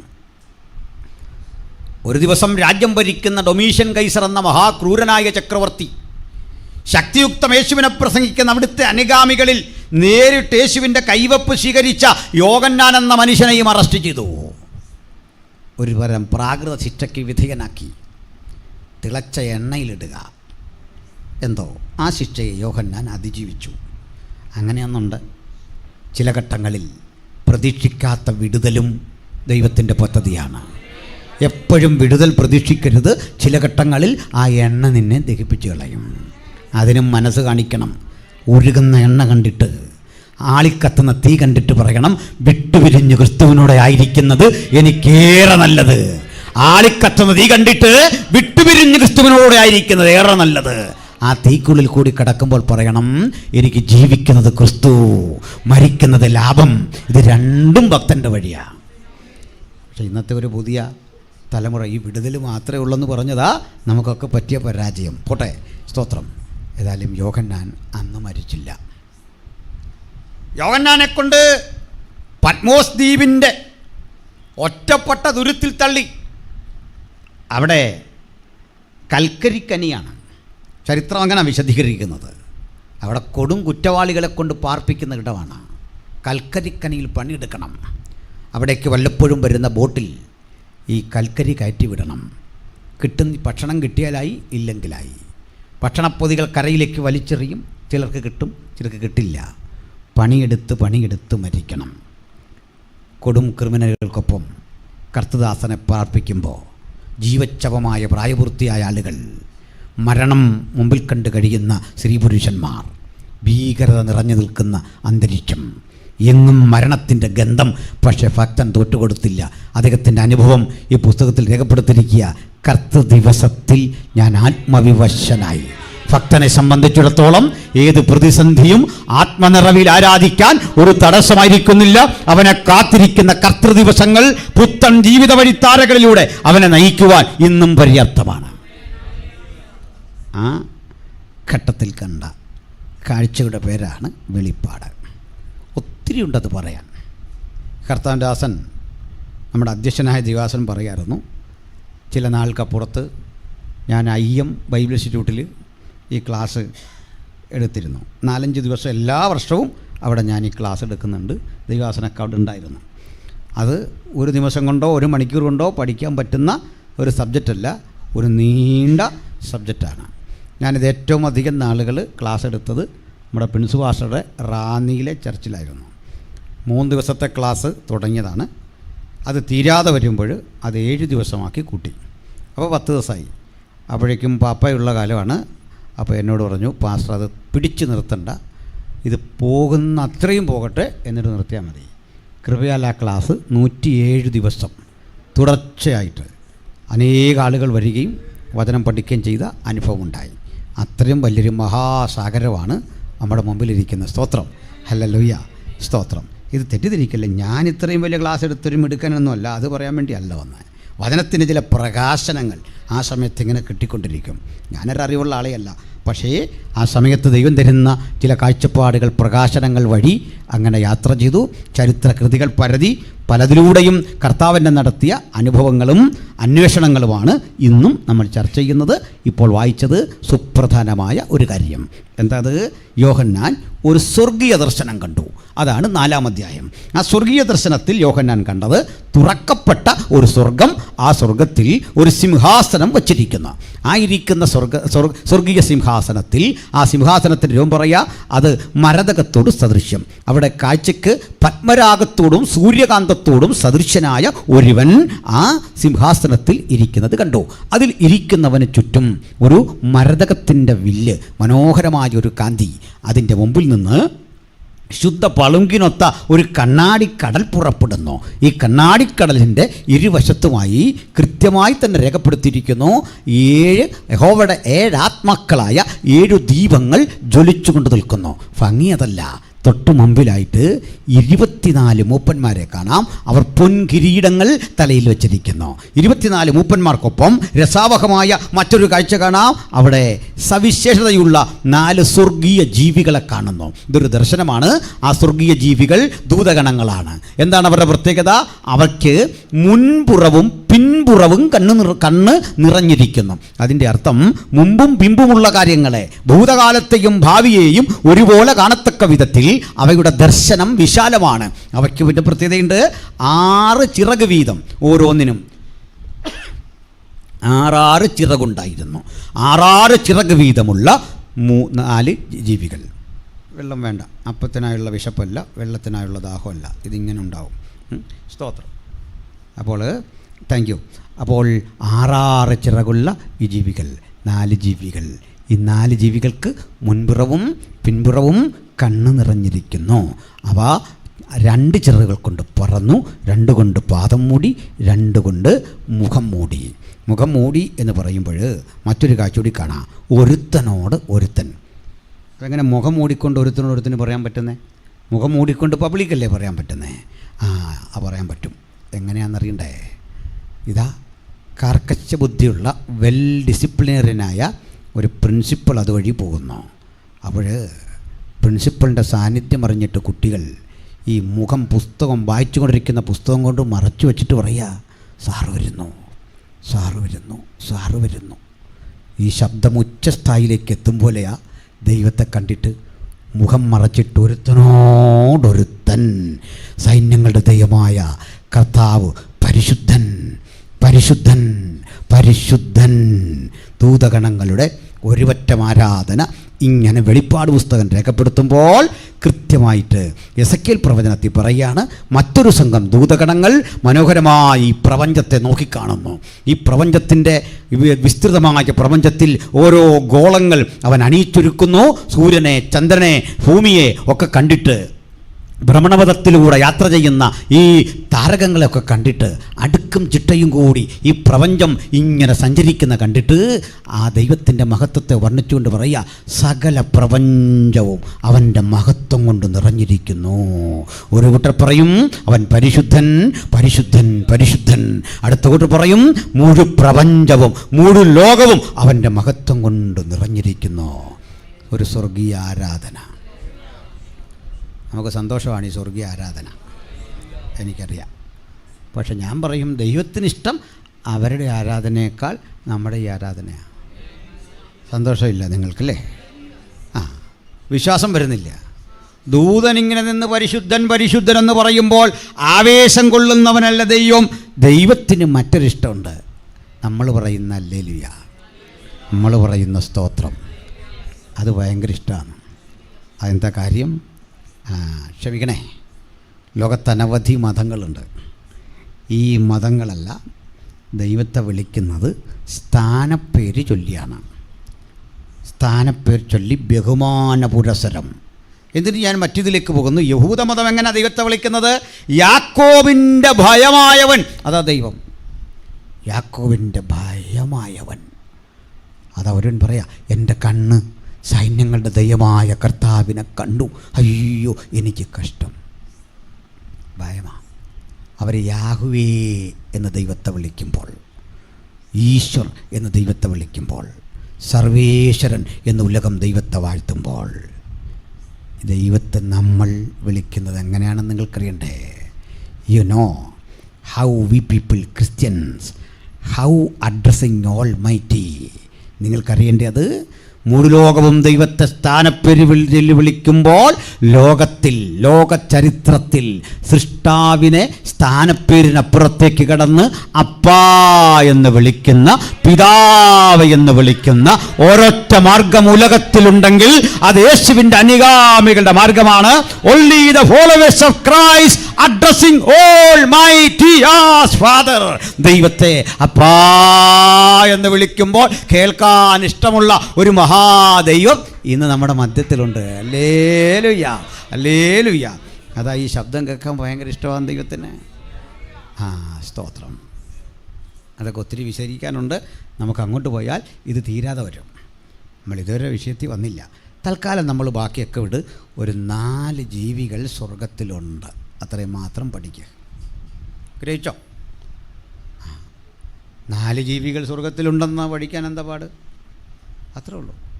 തൽക്കാലം അത് പഠിക്കുക. 4 ജീവികളുടെ രൂപം ഒന്ന് ഓർത്തിരിക്കണം. ഒന്നാം ജീവി സിംഹസദൃശ്യം. എന്താ ഒന്നാം ജീവി? രണ്ടാം ജീവി കാളയ്ക്ക് സദൃശ്യം. മനപ്പാടം പഠിച്ചോണം ഇത്. മൂന്നാം ജീവി വളരെ എളുപ്പം, മനുഷ്യന് സദൃശ്യം. നാലാം ജീവി കഴുകന് സദൃശ്യം. പഠിച്ചോ? ഈസിയല്ലേ? സിംഹം ഭക്ഷിക്കുന്ന സാധനം കാള. എന്നോടൊരാൾ പറഞ്ഞു, ചുമ്മാ ആവശ്യമില്ലാത്തവർ സിംഹം കാളയാണ് ഭക്ഷിക്കുന്നത് എന്നോട് ചോദിച്ചു. എവിടെയുള്ളൂ കാളയെന്ന് ചോദിച്ചു സിംഹത്തിൻ്റെ അടുത്ത്. ഞാൻ പറഞ്ഞു, അതുകൊണ്ട് കൊടുത്ത് നോക്ക്, ഭക്ഷിക്കില്ലെന്നറിയാം, നിന്നെയും കൂടെ ഭക്ഷിക്കുമെന്ന് പറഞ്ഞു. അത് കിട്ടാത്തതുകൊണ്ട് ഭക്ഷിക്കാത്ത അല്ലേ? അപ്പോൾ സിംഹം, കാള, പിന്നുള്ള എന്താ? മനുഷ്യൻ. നാലാം ജീവി കഴുകൻ. ഇങ്ങനെ 4 ജീവികൾ, ആ സാദൃശ്യമുള്ള 4 ജീവികൾ. ഇനി ആ രസം ഞാൻ പറയാറുണ്ട്. സാധാരണഗതിയിൽ നമ്മുടെ പാട്ടൊക്കെ പാടുന്ന ഇതെല്ലാം നമ്മുടെ കക്ഷികളാണ്, നല്ല വില്ലന്മാർ. ഇതൊക്കെ നമ്മളെത്ര വർഷമായിട്ട് കാണാൻ തുടങ്ങിയ അല്ലേ? നല്ല പാട്ടാണ് അവർ പാടുന്നത്. ഇവർ പാടുന്ന, അല്ലെ നമ്മളെല്ലാം പാടുന്ന പാട്ടുകൾ പലതും സ്വർഗത്തിൽ വേണ്ട. ഉദാഹരണം, ആത്മസന്തോഷം കൊണ്ട് ആനന്ദിപ്പാൻ സ്വർഗത്തിൽ ചെല്ലുമ്പോൾ പാടുമോ? പ്രവചന വരത്താൽ നിറയ്ക്കണമേ സ്വർഗത്തിൽ ചെന്ന് കഴിഞ്ഞ് എന്തിനാ പ്രവചനം? സ്വർഗത്തിൽ ചെന്ന് കഴിഞ്ഞാലും പറയുമോ, മകനെ ഇന്ന് രാത്രി നിൻ്റെ വിചാരമല്ല എൻ്റെ വിചാരം, മകളെ നിന്നോട് സംസാരിക്കുന്നവൻ ഞാനും നിന്ന് പകൽക്കാലം അറിഞ്ഞ്. ഇത് അത്യാവശ്യം എനിക്കും അറിയാം. ഒരു വെടിക്കുള്ള മരുന്ന് നമ്മുടെ കയ്യിലുണ്ട്. സ്വർഗത്തിൽ ചെല്ലുമ്പോൾ ഇത് വേണ്ട. അതാ ഞങ്ങൾ പറയുന്നത് യേശുവിൻ്റെ വരവോളം ഈ കൃപാവരങ്ങൾ നിൽക്കുന്നു. സ്വർഗത്തിൽ ചെന്നാൽ ഇത് വേണ്ടാത്തതുകൊണ്ടാണ്. കാരണം പ്രവചനങ്ങളുടെ പൊരുളായവൻ അവിടെ ഇരിക്കുക. ഇരിക്കുകയാണോ? നമ്മളിങ്ങനെ പണ്ട് യോഹന്നാൻ യേശുവിനെ ആർക്കും കൊടുക്കാതെ ഇങ്ങനെ ചേർന്ന് പുറത്തോട് ചേർന്നിരുന്ന പോലെ നമ്മളെല്ലാം പിടിച്ചേക്കല്ലേ യേശുവിനെ. പിന്നെ പ്രവചനം വേണ്ടെന്ന്, വെളിപ്പാട് വേണ്ടെന്ന്. കണ്ണാടിയിൽ ഇന്ന് കടമൊഴിയായി കണ്ട ഞാൻ അന്ന് അക്ഷരാർത്ഥത്തിൽ കാണില്ലേ? ഹല്ലേലൂയ. അന്ന് വേണ്ട. അപ്പോൾ പല പാട്ടും അവിടെ വേണ്ട. കാരണം സ്വർഗത്തിൽ വേറെയാ സംസ്കാരം, സ്വർഗത്തിൽ വേറെയാ പാട്ട്, സ്വർഗത്തിൽ വേറെ നമ്മുടെ സന്തോഷത്തിൻ്റെ തലം പോലും. പക്ഷേ അവിടെയും ഭൂമിയിലെ ഒരു പാട്ട് പാടും. ഭൂമിയിലെ ഒരു പ്രമേയം സ്വർഗത്തിലുമുണ്ട്. അത് വേറൊന്നുമല്ല, യോഹന്നാൻ കണ്ട കാൽവറി ക്രൂശിലെ ആ ദൃശ്യം സ്വർഗത്തിലും പോവില്ല. ആ പാട്ട് പാടുമ്പോൾ പറയാ, നീ അറുക്കപ്പെട്ടു. ഇതാ ക്രൂശിൻ്റെ മഹത്വം. സ്വർഗത്തിലും പാടുന്ന പാട്ടിൽ ക്രൂശുണ്ട് പ്രിയപ്പെട്ടവരെ. ഭക്തൻ്റെ പാട്ടിൽ, പ്രാർത്ഥനയിൽ, ആരാധനയിൽ ക്രൂശിൻ്റെ മഹത്വം ഒന്ന് തിരിച്ചറിയണം. നീ അറുക്കപ്പെട്ടു, നിന്റെ രക്തം കൊണ്ട് സകല ഗോത്രത്തിലും ഭാഷയിലും ജാതിയിലുമുള്ള ഞങ്ങളെ ദൈവത്തിനായി വിലയ്ക്ക് വാങ്ങി. അറുക്കപ്പെട്ട കുഞ്ഞാടേ നിനക്ക് മഹത്വം. ഇതങ്ങോട്ട് കേൾക്കുമ്പോൾ മൂപ്പന്മാർ തങ്ങളുടെ കിരീടങ്ങളെ താഴെ ഇടും. ഞാൻ അന്ന് മുതൽ ചിന്തിച്ചതാണ്, ഈ സ്വർഗത്തിൽ പോകുന്നത് എന്നെ സംബന്ധിച്ചിടത്തോളം തുറന്നങ്ങ് പറയാം, ഒത്തിരി പ്രതിഫലം കിട്ടാനൊന്നും പോകുന്നതല്ല. പ്രതിഫലം കിട്ടാൻ പാകത്തിന് നമ്മൾ എന്തെങ്കിലും ചെയ്യുന്നുണ്ടോ വെച്ചാൽ ഇല്ലെന്നുള്ള ഒരു സത്യം. ശരിക്കിപ്പോൾ അവിടെ ചെല്ലുമ്പോൾ ഒരു കിരീടവും കിട്ടിയില്ലെങ്കിൽ ഒരു വിഷമമുള്ള ഒരാളല്ല തുറന്നു പറഞ്ഞത്. പിന്നെ ഇത്രേ ഉള്ളൂ, നിങ്ങളെല്ലാം ഓരോ കിരീടം വെച്ചുകൊണ്ടിരിക്കുമ്പോൾ നമുക്കൂടെ പഴയ ഒരെണ്ണം കിട്ടിയാൽ തിരക്കേടില്ല. എല്ലാവർക്കും ഉള്ളപ്പോൾ ഒരു നിങ്ങളെല്ലാം കിരീടം വെക്കുമ്പോൾ നമ്മളൊരുത്തം മാത്രമല്ല, കർത്താവ് പഴയ വല്ലതും നമുക്കും വെച്ചിട്ടുണ്ടാവും, അത് മതി. നിങ്ങളുടെ അടുത്ത് നാണം കിടത്തുണ്ടല്ലോ എന്നോർത്തൊരു ഞാൻ തൃപ്തനാണ്. ഇപ്പോൾ തങ്കത്തെരു വീതിയിലൂടെ ഒന്ന് നടന്ന് പൊന്മണിമാല അവൻ എനിക്ക് തരുമെന്ന് പാടി. ഇത് എൻ്റെ സന്തോഷം പൊന്മണിമാലയല്ല, തങ്കത്തെരു വീതിയല്ല, മനോഹരമായ ആ നീരരുവിയോ അവിടെ കിട്ടുന്ന സുഖസൗകര്യങ്ങളോ ഒന്നുമല്ല. ഒറ്റ ആഗ്രഹം ദാവീദ് പറയുന്നുണ്ട്, സ്വർഗത്തിലും നിന്നെ അല്ലാതെ ഞാൻ മറ്റൊന്നും ആഗ്രഹിക്കുന്നില്ല. നമ്മുടെ ചിന്തയൊക്കെ മാറട്ടെ പ്രിയപ്പെട്ടവരെ. നമ്മൾ ഇതിനാ നിത്യതയിലേക്ക് പോകുന്നത്. അല്ല ഒത്തിരി പ്രതിഫലം കിട്ടാനല്ല, അതിനുവേണ്ടി ഒന്നും ചെയ്യരുത്. സ്വോത്രകാഴ്ച ഇടരുത് പ്രതിഫലം കിട്ടാൻ, നന്മ ചെയ്യരുത് പ്രതിഫലം കിട്ടാൻ. നന്മ ചെയ്തോണം, പ്രതിഫലം കിട്ടാനാകല്ലേ. നമുക്ക് ഇന്നു മുതൽ അങ്ങനെ ചിന്തിക്കാം. നന്മ, അത് പ്രതിഫലമൊക്കെ ദൈവം തരും, സന്തോഷം, അത് ദൈവത്തിൻ്റെ പദ്ധതിയാണ്. പക്ഷേ ഇതിനല്ല നമ്മൾ നന്മ ചെയ്യുന്നത്. നന്മ ചെയ്യാനും കൂട്ടായ്മ കാണിക്കാനും മറക്കരുത് എന്ന് പറയുന്നത് സ്വർഗത്തിൽ പോകുമ്പോൾ 10 മടങ്ങായി കിട്ടാനല്ല, അതൊക്കെ കിട്ടിക്കോട്ടെന്നേ. അങ്ങനെ കിട്ടിയാലും നമ്മുടെ തൃപ്തി യേശുവിനെ കണ്ടതാണ്. ഹല്ലേലൂയ. നമുക്കൊക്കെ പതിച്ച് ഓരോ രാജ്യം തരുമെന്നും അവിടെ ഭരണകർത്താക്കളായി ഇരിക്കുന്നു കേൾക്കുമ്പോൾ സന്തോഷം വരും. അതിനേക്കാൾ സന്തോഷം യേശുവിൻ്റെ കാന്തയായിരിക്കുന്നതിലാണ്. ആമേൻ, ഹല്ലേലൂയ. അപ്പോൾ 4 ജീവികൾ 24 മൂപ്പന്മാർ കിരീടങ്ങളെ താഴെ ഇട്ടു. അപ്പോഴാണൊരു സംഭവം, സിംഹാസനത്തിലിരിക്കുന്നതിൻ്റെ പക്കൽ അകത്തും പുറത്തും മുദ്രയോടുകൂടിയ 7 മുദ്രയുള്ള ഒരു പുസ്തക ചുരുള് അതിങ്ങനെ ഒട്ടിച്ചു വെച്ചിരിക്കുന്നേ ഉള്ളൂ. 7 ഭാഗമായിട്ട് ഒട്ടിച്ചു വെച്ചിരിക്കുന്നു. അത് നമ്മൾ പണ്ട് ഇല്ലൻ്റ് തുറക്കുന്ന പോലെ ഇങ്ങനെ കീറി അത് തുറന്ന് വായിക്കിട്ട് അതിലെ കാര്യങ്ങൾ മനസ്സിലാക്കണം. പണ്ട് കാലത്ത് ഗവർണർമാരുടെ അധീനതയിലുള്ള രാജ്യം ചക്രവർത്തി തിരുമനസ് ഇങ്ങോട്ട് വിളംബരം കൊടുത്തു വിടും. ഓരോ സ്ഥലത്തും പോയി ഇത് വായിക്കണം. അപ്പോൾ എഴുതും, ഇത് ബിദുന്യായിലെ ഗവർണർക്ക് എഴുതുന്നത്, ഇത് പൊന്തിയോസ് പീലാത്തോസിന് എഴുതുന്നത്. ഇതൊരൊറ്റ ഷീറ്റായിരിക്കും. ഇവിടെ കൊണ്ട് ചെണ്ടയടിച്ചിട്ട് ഇദ്ദേഹത്തിനുള്ളത് വായിച്ച് കേൾപ്പിച്ചിട്ട് അഞ്ചലോട്ടക്കാരൻ അല്ലെ വിളംബരം മുഴക്കുന്നവൻ അടുത്തിടത്തേക്ക് പോകും. ഇതാ 1-ാമത്തെ മുദ്ര, 2-ാമത്തെ മുദ്ര, ഇങ്ങനെ പൊട്ടിച്ച് വായിക്കണം. ഈ കിടക്കുന്ന ഭൂമിശാസ്ത്രപരമായ ആ ക്രമീകരണം അനുസരിച്ചാണ് ഈ കത്തിൻ്റെ അടുക്ക്. ഇത് വായിക്കണം. പീലാത്തോസിന് എഴുതിയ കത്ത് നമ്മൾ പൊട്ടിക്കാനുള്ള സ്ഥിതി ആലോചിച്ച് പറ്റുമോ? ഒന്ന് പൊട്ടിച്ച് നോക്ക്, വിവരം അറിയല്ലേ. അവിടെ ചെല്ലുമ്പോൾ ഈ പുസ്തകവും ഈ ചുരുളും അതിലെ മുദ്രയും ഭേദിക്കാൻ ധൈര്യമുള്ള ആരെങ്കിലും ഉണ്ടോ എന്നൊരു ചോദ്യം. അന്നാ സത്യത്തിൽ നമ്മളൊക്കെ ഭയങ്കര ധൈര്യമാണെന്ന് പറഞ്ഞതിൻ്റെ ധൈര്യം നമുക്ക് അന്ന് കാണാം. മനസ്സിലായോ? ആ പഞ്ചായത്തിൽ നിൽക്കുകയില്ല. അതുകൊണ്ടാണ് ഈ പല ധൈര്യശാലികളും കോടതിയുടെ മുമ്പിൽ വെച്ച് അറിയാതെ രോഗം ഉണ്ടാകുന്നുണ്ടോ? നമുക്ക് സ്നേഹമുള്ള മനുഷ്യരാണ്, പക്ഷേ ചിലർക്ക് ഇവിടെ ചെല്ലുമ്പോൾ അറിയാതെ പനി, തലവേദനയൊക്കെ ഉണ്ടാവും. ഒരു വിഷയമില്ലെന്ന് പറയും. ചിലയിടത്ത് ചെല്ലുമ്പോൾ നമുക്ക് രോഗം വന്നു പോവും അല്ലേ? പക്ഷേ സ്വർഗത്തിൽ ഒരു ന്യായാധിപ കോടതിയുണ്ട്. അവിടെ ഇരിക്കുക ഒരുവൻ, ആരുണ്ടെന്നിത് പൊളിക്കാൻ? വാ, യോഹന്നാൻ പ്രതീക്ഷയോടെ നോക്കിയപ്പോൾ സ്വർഗത്തിൽ, ഭൂമിയിൽ, സമുദ്രത്തിൽ, പാതാളത്തിൽ, മനുഷ്യസ്പർശമുള്ള ഒരിടത്തു നിന്നും ഞാനുണ്ടെന്ന് പറയാൻ ധൈര്യമുള്ള ഒരുത്തനെയും കണ്ടില്ല. യോഹന്നാൻ പൊട്ടിക്കരഞ്ഞു. മൂപ്പന്മാരിൽ ഒരുത്തൻ എഴുന്നേറ്റു അടുത്ത് വന്നു. അന്ന് എനിക്കിത് മനസ്സിലായി, ഈ മൂപ്പൻ ന്യൂ ഇന്ത്യയിലെ മൂപ്പനല്ല. ഊസുഭാഷ അത് ഓർത്തിരിക്കുകയേ വേണ്ട. ബ്രദറിലെ മൂപ്പനാണോ? ഒട്ടുമല്ല. IBCയിലെ അല്ല, ഷാരോണിലെ അല്ല, ചർച്ചക്കോടിലെ അല്ല, ബ്രദറിലെ അല്ല, TPMലെ അല്ല. കാരണം ഈ മൂപ്പൻ എഴുന്നേറ്റ് വന്നിട്ട് പറയുക കരയണ്ടെന്ന്. അതുകൊണ്ടാണ് എനിക്ക് മനസ്സിലായത്, കരയണ്ട. യഹൂദാഗോത്രത്തിലെ സിംഹവും ദാവീദിൻ്റെ വേരുമായവൻ ദാ ഇവിടെ ഉണ്ടെന്നു. ഇവിടെ ഇരിക്കുകയാന്നാൾ റെഡിയായിട്ടിരിക്കുകയെന്ന്. യോഹന്നാനൊന്ന് നടുങ്ങി. ഈ പേര് കേട്ടപ്പോൾ നോക്കിയേക്കാമെന്ന് വിചാരിച്ച് ഒരു നോട്ടം നോക്കിയപ്പോൾ ഇത് രണ്ടുമല്ല കണ്ടത്. യോഹന്നാൻ ചെന്നപ്പോൾ കണ്ടത് ഒരു കുഞ്ഞാട്. ഇതാ വെളിപ്പാട് കണ്ടവൻ്റെ പ്രത്യേകത. ഇത്രയും വലിയ ഇൻട്രൊഡക്ഷൻ കൊടുത്തു. പക്ഷേ യഹൂദാഗോത്രത്തിലെ സിംഹത്തെയല്ല കണ്ടത്, ദാവീദിൻ്റെ വേരിനെയല്ല കണ്ടത്. അത് രണ്ടും അന്തർലീനമായിരിക്കുന്ന സൗമ്യഭാവനായ ഒരു കുഞ്ഞാട് അവിടെ ഇരിക്കുന്ന കണ്ടു. അതാ ഭക്തന് യേശുവിൻ്റെ ന്യായവിധിയുടെ മുഖമല്ല, ഗൗരവമുള്ള രാജാതിരാജാവായിരിക്കുമ്പോൾ തന്നെ, പൈതൃകമുള്ള ദാവീദ് ഗോത്രത്തിൽ ജനിച്ചപ്പോൾ തന്നെ എനിക്കവൻ കരുണയുടെ കടലാണ്, ദയാവായ്പാണ്, സ്നേഹമാണ്. അതുകൊണ്ട് കരുണയുള്ള കുഞ്ഞാടായി അറുക്കപ്പെട്ടവൻ അധികാരത്തോടെ എഴുന്നേറ്റ് നിന്നിട്ട് ഈ പുസ്തകച്ചുരുൾ കൈ നീട്ടി ഇങ്ങ് വാങ്ങി തരിക. അടുത്തത്, കുഞ്ഞാട് മുദ്രകളിൽ ഒന്ന് പൊട്ടിച്ചു. അപ്പോൾ ജീവികളുടെ ജോലി തുടങ്ങി. ഒന്നാം ജീവി വന്നിട്ട് പറഞ്ഞു വരിക. അങ്ങനെയല്ലേ വ്യാഖ്യാതാക്കൾ? ഞാൻ ഒരു പുസ്തകം പഠിച്ചിട്ടും ഈ ജീവികൾ എന്തിനു വിളിക്കുന്നു എന്നുള്ള കാര്യം എഴുതിയിട്ടില്ല. ചില മിടുക്കന്മാർ അറിയാൻ വയ്യാത്ത കാര്യം വരുമ്പോൾ പറയും വിസ്താരഭയത്താൽ വിട്ടുകളയുന്നു, രക്ഷ നഷ്ടപ്പെടുമോ എന്നൊക്കെയുള്ള പുസ്തകം ഇവിടെ രാജ്യത്തുണ്ട്. അന്യഭാഷ ഇന്ന് നിലനിൽക്കുന്നുവോ എന്നുള്ള തർക്കവും ചർച്ചയൊക്കെ ഉണ്ട്. പക്ഷേ ചില പണ്ഡിതന്മാർ വന്നിട്ട് ഉത്തരം മുട്ടുന്നിടത്ത് പറയും വിസ്താരഭയത്താൽ വിടുന്നു. അച്ഛാ ഭയം ഉണ്ട് ഇങ്ങോട്ടോ, ഞങ്ങൾ ശാസിക്കുക, ഒരു ഭയവും വരികയല്ല, വാ അതിനെ ഞങ്ങളിവിടെ നിൽക്കുന്നത്. എൻ്റെ ഒരു സ്നേഹിതൻ എൻ്റെ കൂടെ ഉണ്ടിരുന്നു, പാസ്റ്റർ ഏണസ്റ്റ്. ഞങ്ങൾ ക്ലാസ്മേറ്റ്സാണ്.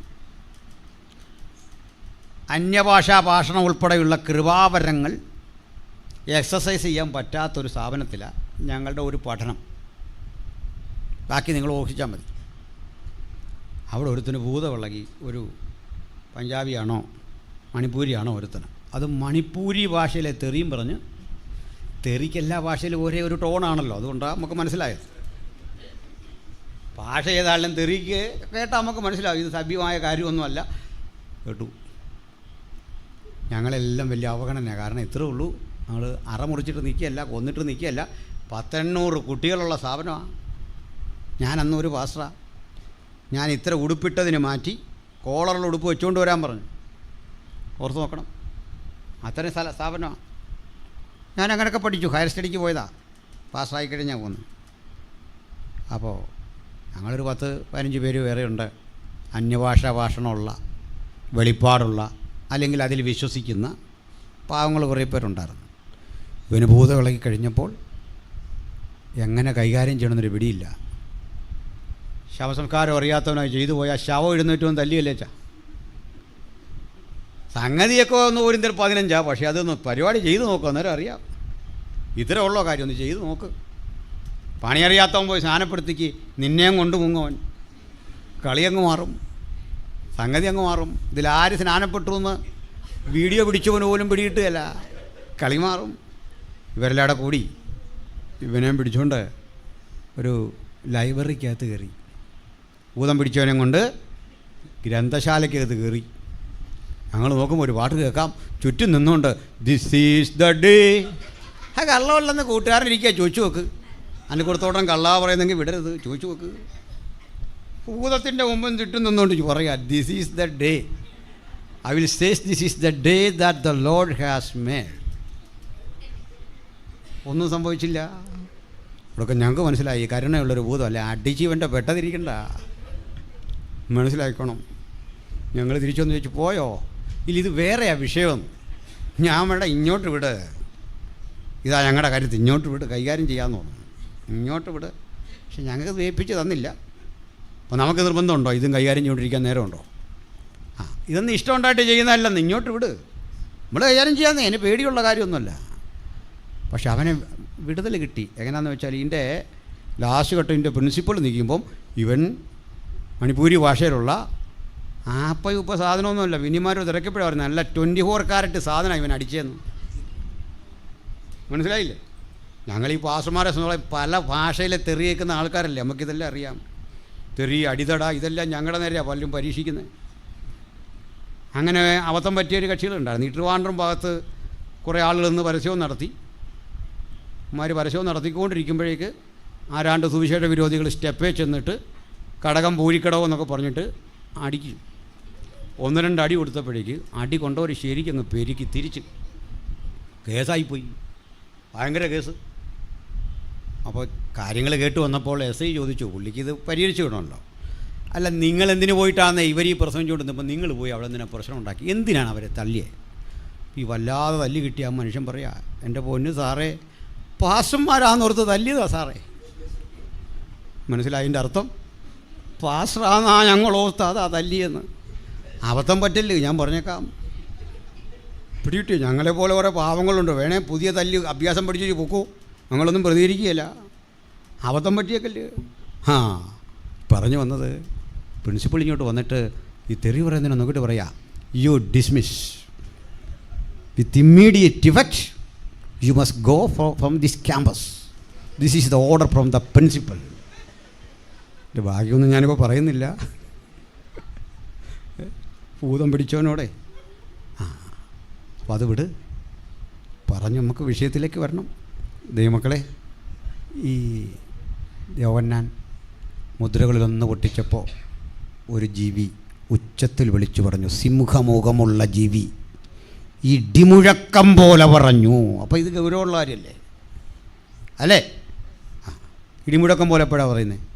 നമ്മൾ മക്കളെ വിളിക്കുക, കുഞ്ഞേ അതിഞ്ഞെടുത്തോണ്ട് വന്നേ. ഇവനവിടെ ഇങ്ങനെ ചുണ്ണാമ്പന്തി ചിരിക്കുകയെന്ന് വിചാരിക്കുക. മൊബൈലെടുത്തിട്ട് വീണ്ടും വിളിച്ചു, കുഞ്ഞേ. അവസാനം നമുക്ക് അരിശം വന്നുള്ള ഒരു വിളിയുണ്ട്, ഇട്ടാ വളാന്ന് വിളിക്കും. അത് ഗൗരവമുള്ളതല്ലേ?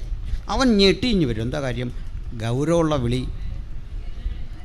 കാണുന്നതിനെല്ലാം നമ്മൾ ഇങ്ങനെ വിളിക്കുമോ? ഇല്ല. ചായയുടെ കയറി ചായ ചോദിക്കുന്നത് ഇതുപോലാണോ? ചേട്ടാ ഒരു ചായ അതിങ്ങനെ ഇടിമുഴക്കം പോലെ പറയുമോ? അടി കിട്ടും, ചോദിക്കരുത്. ഇടിമുഴക്കം പോലെ ഒരു ശബ്ദം. എന്താ കേട്ടത്? വരിക, വരിക എന്ന് പറയുകയും ഒരു വെള്ളക്കുതിര, ചുറുചുറുക്കുള്ള വെള്ളക്കുതിര വരുന്നു. അതിന് മീതെ ഒരുത്തനിരിക്കുന്നു. അവൻ്റെ കയ്യിലൊരു വില്ലുണ്ട്. വില്ല് കുലക്കാൻ ഭാഗത്തിന് വന്നിരിക്കുക. ഈ വില്ലുള്ള മനുഷ്യൻ, അവൻ്റെ ജോലി, അവൻ്റെ കയ്യിൽ ആയുധം കെട്ടിക്കഴിഞ്ഞു. അവൻ്റെ പ്രത്യേകത നമ്മൾ കണ്ടു. അവൻ അധികാരമുള്ളവനാണ്. ഒന്നാം ജീവി വിളിച്ചപ്പോൾ ഒരു വെള്ളക്കുതിര വന്നു. സിംഹം വിളിച്ചപ്പോൾ ഒരു വെള്ളക്കുതിര. അങ്ങനെയല്ലേ? ഒരിക്കൽ കൂടി വായിച്ചു ആ ഭാഗം.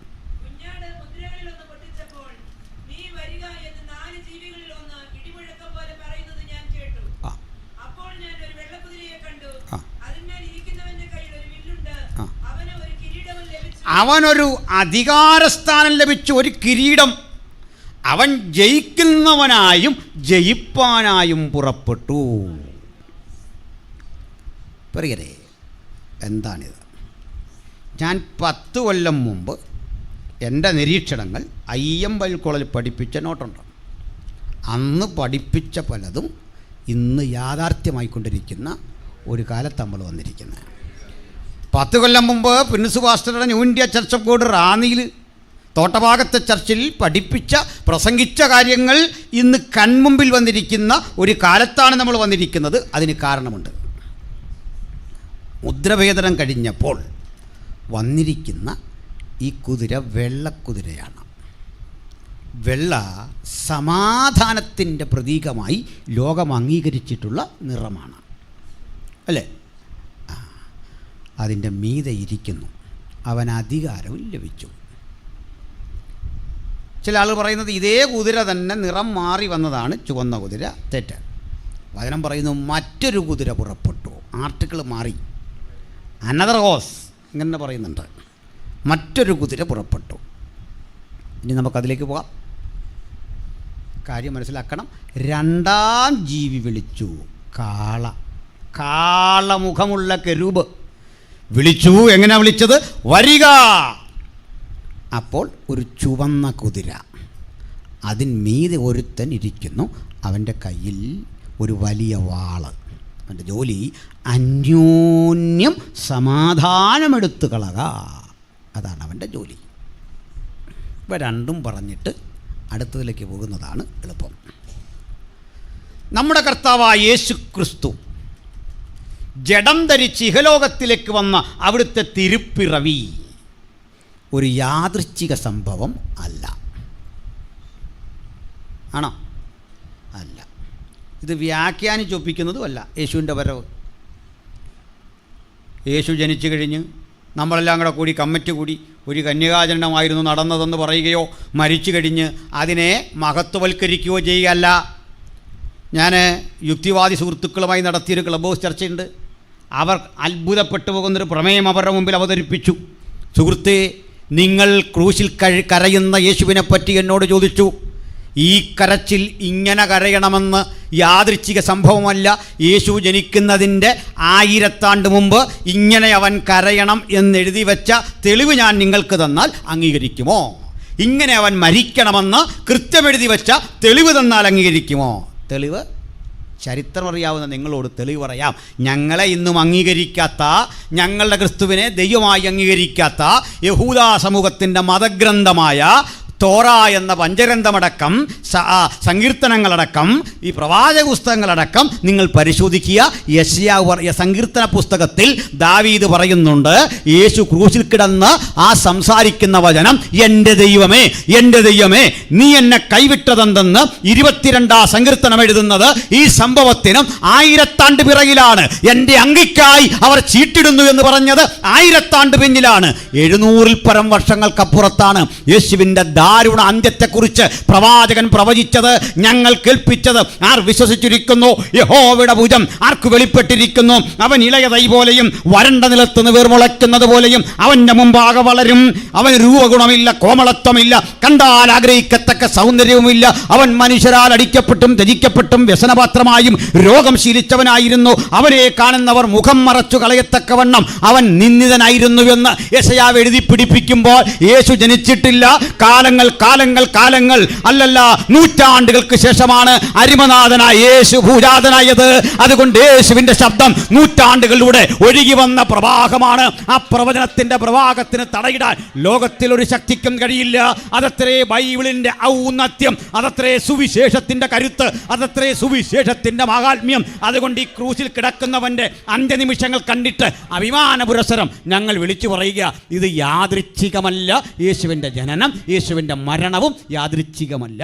അതുകൊണ്ട് യേശുവിൻ്റെ ജനനം എങ്ങനെ ജനിക്കണമെന്ന് കൃത്യം എഴുതി വെച്ചു. കന്യക ഗർഭിണിയായി ഒരു മകനെ പ്രസവിക്കും. ഇത് യെശയ്യാവ് എഴുതി വയ്ക്കുകയും ആ കാര്യം മത്തായി എഴുതി സ്ഥിരീകരിക്കുകയും മാർക്കോസ് അംഗീകരിക്കുകയും പൗലോസ്ലീഹ വീണ്ടും പ്രസംഗിക്കുകയും കാലത്തിന് മറ്റൊരു സാക്ഷ്യപത്രം നൽകാനില്ലാത്ത വിധം കുറ്റമറ്റ യാഥാർത്ഥ്യമായി എൻ്റെയും നിങ്ങളുടെയും കയ്യിൽ ലിഖിത രൂപത്തിൽ ഈ പുസ്തകമുണ്ട്. പക്ഷേ യേശു ജനിക്കും മുമ്പ് 1-2 കാര്യങ്ങൾ നടന്നു. അത് പൗലോസ് എഴുതി വെച്ചിട്ടുണ്ട്. ഗലാത്യർ 4:4. സിസ്റ്ററെ വായിച്ചു. ഗലാത്യർ 4:4. വേഗത്തിൽ വായിക്കണം, ഇല്ലെങ്കിൽ ഞാൻ പറഞ്ഞു വിടാം. ഗലാത്യർ 4:4.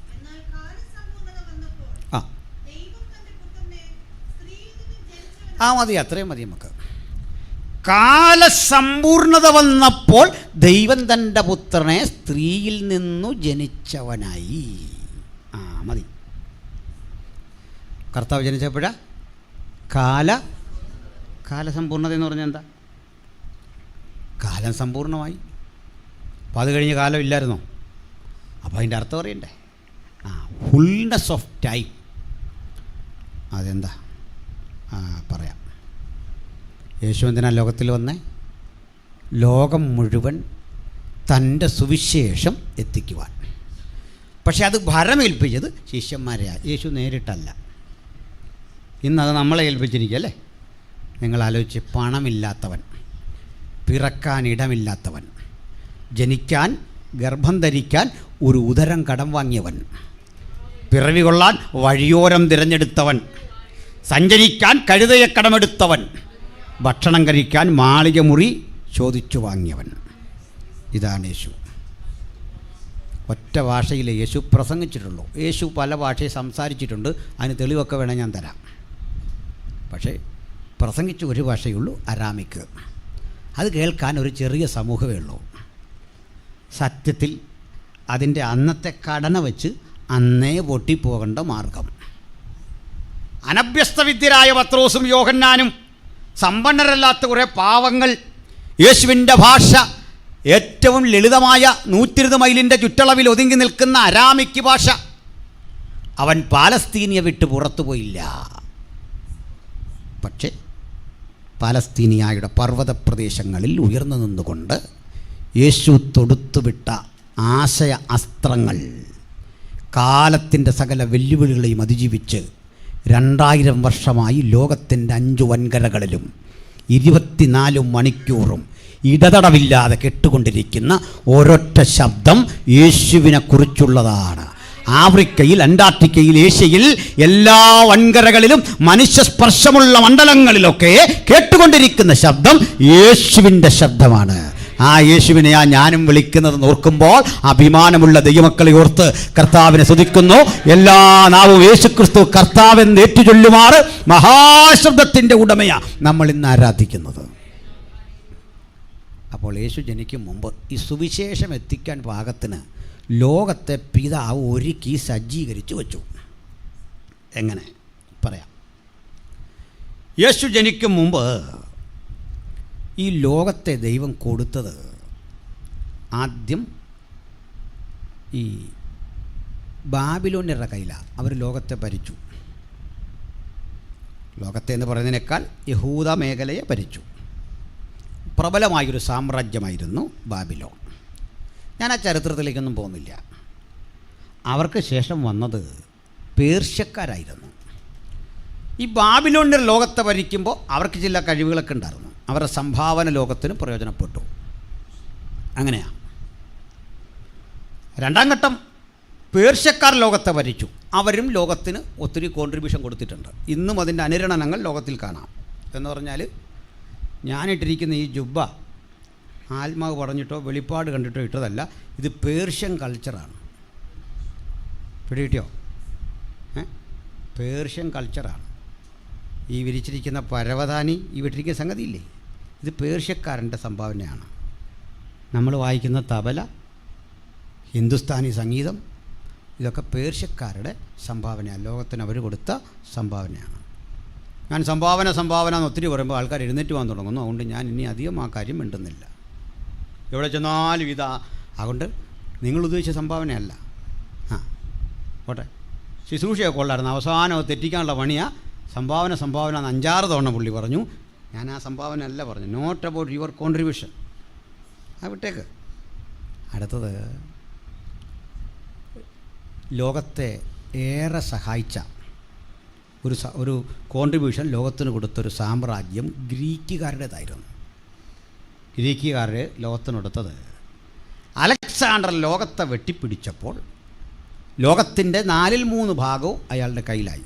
എല്ലാം അത്ര കൃത്യമല്ല എങ്കിലും ലോകത്തിൽ അനേക രാജ്യങ്ങൾ, ഇന്ത്യയുടെ പാതി വഴി വരെ പിടിച്ചുകൊണ്ടുപോയി. അലക്സാണ്ടർ പോയ വഴിക്കെല്ലാം അയാളുടെ ഭാഷ ഇങ്ങനെ പാകി ആ പദങ്ങൾ ഇട്ടിട്ടാണ് പോയത്. അതുകൊണ്ടാ നിങ്ങൾ പഠിക്കുന്ന ഏത് വിഷയം പഠിച്ചാലും ഒരു ഗ്രീക്ക് വേർഡ് പഠിക്കാതിരിക്കാൻ നോക്കുകയില്ല. മാത്സ് അത് മൊത്തം ഗ്രീക്കാ. Alpha, beta, gamma. ഫിസിക്സ് പഠിച്ചു, അതിൽ ഗ്രീക്കുണ്ട്. V = F ലാംഡ പഠിച്ചിട്ടില്ലേ? പ്രവേഗ സിദ്ധാന്തം അതും കണ്ടല്ലേ?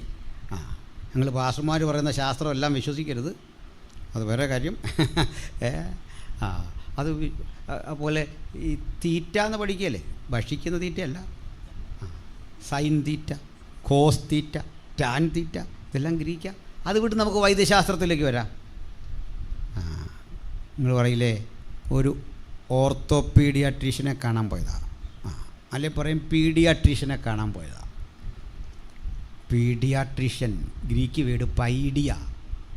ചിൽഡ്രൻ, നിങ്ങൾ തിരിഞ്ഞ് ശിശുക്കളെ പോലായി വരണം. പൈഡിയ. യേശു തൻ്റെ അമ്മയായ മറിയെ വിളിച്ചു ഗുനൈ എന്ന് വെച്ചാൽ സ്ത്രീയെ. ഗുനൈ അതിൽ നിന്ന് ഗൈനക്കോളജി, സ്ത്രീയെ പറ്റിയുള്ള പഠനം. ഞാൻ നിൻ്റെ ഹൃദയങ്ങളെയും ഉൾപ്പൂവുകളെയും ആരായുന്ന ദൈവം. ഗ്രീക്കിൽ കിടക്കുക. എനിക്ക് നിൻ്റെ നെഫ്രോണും കാർഡിയായും അറിയാം. പിടിയോ? നെഫ്രോൺ, കാർഡിയ, ന്യൂറോൺ, ഇതെല്ലാം ഈ പുസ്തകത്തിലുള്ള സാധന. ഗ്രീക്ക് ഭാഷ മനസ്സിലായില്ലേ? ബുദ്ധിമാന്മാരുടെ ഭാഷയായിരുന്നു ഗ്രീക്ക്. ഈ ഭാഷ ലോകം മുഴുവൻ നിറച്ചു. അതുകൊണ്ട് എന്താ പഠിച്ചാലും ഗ്രീക്ക് പഠിക്കണം. അത് കഴിഞ്ഞ് പുള്ളിക്ക് പക്ഷേ ഈ ഭാഷയിൽ അധികം ലോകത്തെ ഭരിക്കാൻ കഴിഞ്ഞില്ല. ആൾ മരിച്ചുപോയി. 30-33 വയസ്സേ ഉള്ളൂ. അത് മരണവീട്ടിൽ കേട്ട് അലക്സാണ്ടർ പോലും മടുത്തത് കൊണ്ട് ഞാനത് മിണ്ടുന്നില്ല. ശവപ്പെട്ടി കൈ പുറത്തു വിട്ടണമെന്നൊക്കെ ഉള്ള കേട്ട് അവിടം വിട്ടേക്കാം. അലക്സാണ്ടർ മരിച്ചു. ഭാഷ ലോകം മുഴുവൻ എത്തിച്ചു. പിന്നാലെ വന്നത് റോമക്കാരാണ്. റോമക്കാരുടെ സന്തോഷം വികസനം, ഇൻഫ്രാസ്ട്രക്ചർ ശരിയാക്കുക, അല്ല ഹൈവേകൾ പണിയുക. നമ്മളൊക്കെ ഈ ഹൈവേ എന്ന് മനസ്സിലാക്കിയിരിക്കുന്നത് വാസ്തവത്തിൽ ഹൈവേ കണ്ടാൽ നമ്മൾ അന്തിച്ചു. നമ്മുടെ നാട്ടിൽ ഈ ഹൈവേ ഉണ്ടാകുന്നത് ഉള്ള റോഡിന് നടുവിലൂടെ കുമ്മായങ്കലയ്ക്ക് ഒരു വഴ. ഇതാണോ ഹൈവേ? പോട്ടെ. ഇപ്പോൾ നല്ല PWD ഒക്കെ കേട്ടോ, അത് വേറൊരു സത്യം. അല്ല, ഞാൻ ആ മിനിസ്ട്രിക്കെതിരെയൊന്നുമല്ല. നല്ല മിനിസ്റ്ററാണ് PWD, അതിനെതിരെ പറഞ്ഞല്ല. നമ്മുടെ നാട്ടിൽ അതേ പറ്റൂ. മലയൊക്കെ ആയതുകൊണ്ട് ഇങ്ങനെ വളഞ്ഞും തിരിഞ്ഞൊക്കെ പറ്റുള്ളൂ. പക്ഷെ റോമക്കാരിങ്ങനെ വളഞ്ഞ് റോഡൊന്നും വെട്ടില്ല. വളഞ്ഞ് ചെരിഞ്ഞ റോഡുകൾ നല്ല സ്ട്രെയിറ്റായിട്ട് വെട്ടിച്ചു. 2 ഭാഗത്തും തണൽ മരങ്ങൾ വെച്ചു. ചുമട് കൊണ്ട് വെക്കാൻ വേണ്ടി എന്താ പറയുക, അത്താണികൾ അല്ലെങ്കിൽ ചുമട് താങ്ങികൾ വെച്ചു. നമ്മുടെ നാട്ടിലും ചിലയിടത്തൊക്കെ അപൂർവമായിട്ട് കാണാം. തണൽ മരങ്ങൾക്കിടയിലൂടെയുള്ള യാത്ര. അതുകൂടാതെ കടലിലും ചില പരിഷ്കാരങ്ങൾ വരുത്തി. താന്ന് കേട്ടു. വളഞ്ഞ് തിരിഞ്ഞു കിടക്കുന്ന കടലിൻ്റെ തീരങ്ങളിൽ കനാലുകൾ വെട്ടി ഏകീകരിച്ചു. മനസ്സിലായോ? കനാലുകൾ വെട്ടി ഏകീകരിച്ചു. പിന്നെ കണ്ട് നദികൾ, പല വഴിക്കൊഴുകുന്ന നദികളെ തമ്മിൽ ഏകീകരിച്ച് കനാലുകൾ വെട്ടി ഒന്നാക്കി. എല്ലാം മനസ്സിലായോ? നിങ്ങൾക്ക് മനസ്സിലാകത്തില്ല. സഹോദരിമാർക്ക് പ്രത്യേകിച്ച് മനസ്സിലാത്തതിന് കാരണമുണ്ട്. നമ്മുടെ രാജ്യത്ത് ഞാൻ സ്ഥിരം കേൾക്കുന്നൊരു വാർത്തയാണ്, 15 വർഷമായിട്ട് കേൾക്കുന്നതാണ്. ഇന്ത്യയിലെ പല നദികളെ ഒരുമിച്ച് ചേർക്കാൻ സർക്കാർ കോടിക്കണക്കിന് രൂപ ചെലവഴിച്ചു. കാരണം ചിലയിടത്ത് പ്രളയം വരുന്നു, അപ്പോൾ അപ്പുറത്ത് വെള്ളമില്ല. അപ്പോൾ ഈ വെള്ളം വെട്ടി അങ്ങോട്ട് ചീപ്പ് വെച്ച്, ചീപ്പെന്ന് ഞാൻ പറയുന്നത് അതിൻ്റെ ടെക്നിക്കൽ പേരാണ്, അത് വെച്ച് തിരിച്ച് അങ്ങോട്ട് വിട്ട് ആ വെള്ളം അങ്ങ് പൊക്കോളും. ഇവിടുത്തെ പ്രളയം മാറും, അവിടെ വെള്ളവും കിട്ടും. നല്ല പദ്ധതിയായിരുന്നു. ആരും തടഞ്ഞിട്ടല്ല, എല്ലാവർക്കും ഇഷ്ടമായിരുന്നു. ഫണ്ടും ചിലവഴിച്ചു. പക്ഷെ അത് നീങ്ങുന്നില്ല. അതിൻ്റെ കാരണം എന്താണെന്ന് എനിക്കറിയത്തില്ല. കൂടോത്രമാണോ, ആരിലും ബന്ധിച്ച് പ്രാർത്ഥിച്ചോ, ഇതൊന്നും എനിക്കറിയില്ല. പക്ഷെ ഞാൻ കണ്ടുപിടിച്ചൊരു കാരണമുണ്ട്. ഇതൊന്നും വിജയിക്കുകയില്ല ഇന്ത്യയിൽ. അതിൻ്റെ കാരണം നമ്മുടെ നാട്ടിലെ നദികളിൽ ഒരു നദി ഒഴികെ ബാക്കിയെല്ലാ നദികളുടെയും പേര് സ്ത്രീകളുടെ പേരാണ്. ഗംഗ, യമുന, സരയു. സ്ത്രീകൾ ചോദിച്ചു പോവോ എവിടെയെങ്കിലും? എവിടെയെങ്കിലും ചോദിച്ചു പോകും. ഒരു മീറ്റിങ്ങിന് യോജിച്ചൊന്ന് പോകുമോ നിങ്ങളൊന്ന് ആലോചിച്ചു. ഞങ്ങളെത്ര വർഷമായിട്ട് ഹൈസ്കൂളിലാണ് ജീവിതം. അവിടെ സ്ത്രീകളുടെ ഹോസ്റ്റലുണ്ട്, ആൺകുട്ടികളുടെ ഹോസ്റ്റലുണ്ട്. ഈ ആൺകുട്ടികളുടെ ഹോസ്റ്റലിടയ്ക്ക് വഴക്കും ബഹളമൊക്കെ ഉണ്ടെങ്കിലും ഈ പിരിയുന്നതിൻ്റെ അന്ന് ഭയങ്കര സങ്കടമാണ്. ക്ഷമയൊക്കെ പറഞ്ഞ് കെട്ടിപ്പിടിച്ചേ പോകുള്ളൂ. അന്നും പക വെച്ച് പോവാ പെൺപിള്ളേർ. ഞാൻ കാണിച്ചു തരാമെന്ന് പറഞ്ഞു. മനസ്സിലായോ? യോജിക്കുകയില്ല. ഞാൻ തന്നെയാണ് നിങ്ങളുടെ ഗുണങ്ങളെല്ലാം പറഞ്ഞു തുടങ്ങിയേ. ഇത് ഇവിടെ പറഞ്ഞില്ല നോക്കുമോ? നമുക്ക് യോജിച്ച് പോകണം ഇന്നെങ്കിലും. സന്തോഷമല്ലേ? സ്തോത്രം. അപ്പോൾ ഈ നദികളെ തമ്മിൽ ഏകീകരിച്ചു റോമക്കാർ. ഇതുകൊണ്ട് ഗുണമുണ്ടായത് റോമക്കാർക്കല്ലെന്ന്. 6 മാസം കൊണ്ടൊക്കെ ഇങ്ങനെ കപ്പൽ വഴി യാത്ര ചെയ്യാവുന്ന ദൂരം 3-4 ദിവസം കൊണ്ട് ചെല്ലാവുന്നതായി.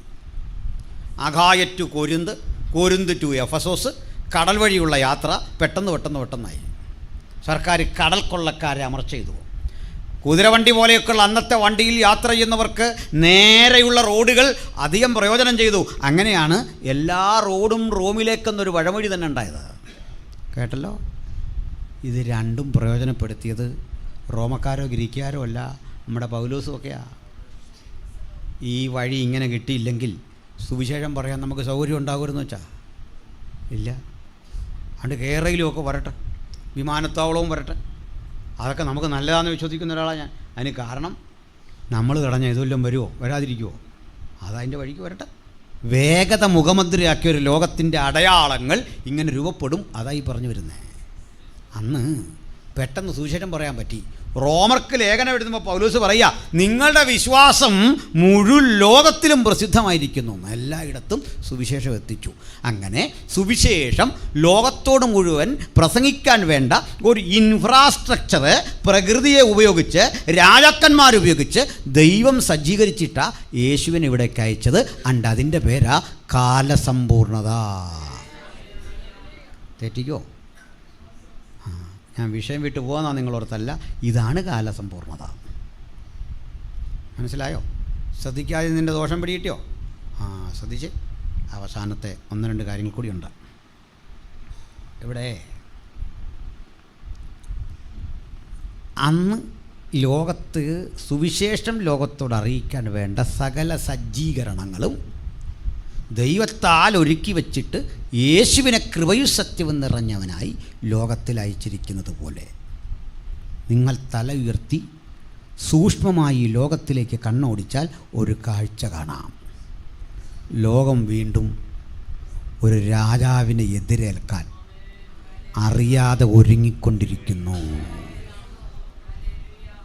നോക്ക്, ലോകത്തൊന്നാം തരം റോഡുകൾ, റെയിൽവേ, എയർപോർട്ടുകൾ, ഫാസ്റ്റസ്റ്റ് വേ ഓഫ് കമ്മ്യൂണിക്കേഷൻ, ഏറ്റവും വേഗതയേറിയ വാർത്താവിനിമയ സൗകര്യങ്ങൾ, ഏറ്റവും നല്ല റോഡുകൾ, ഏറ്റവും മനോഹരമായ മറ്റ് ഇൻഫ്രാസ്ട്രക്ചർ സൗകര്യങ്ങളെല്ലാം ഒരുക്കിയിരിക്കുന്ന ലോകത്ത് ലോകം ഒരു ഭാഷയ്ക്ക് കീഴിലേക്ക് വരുന്നു.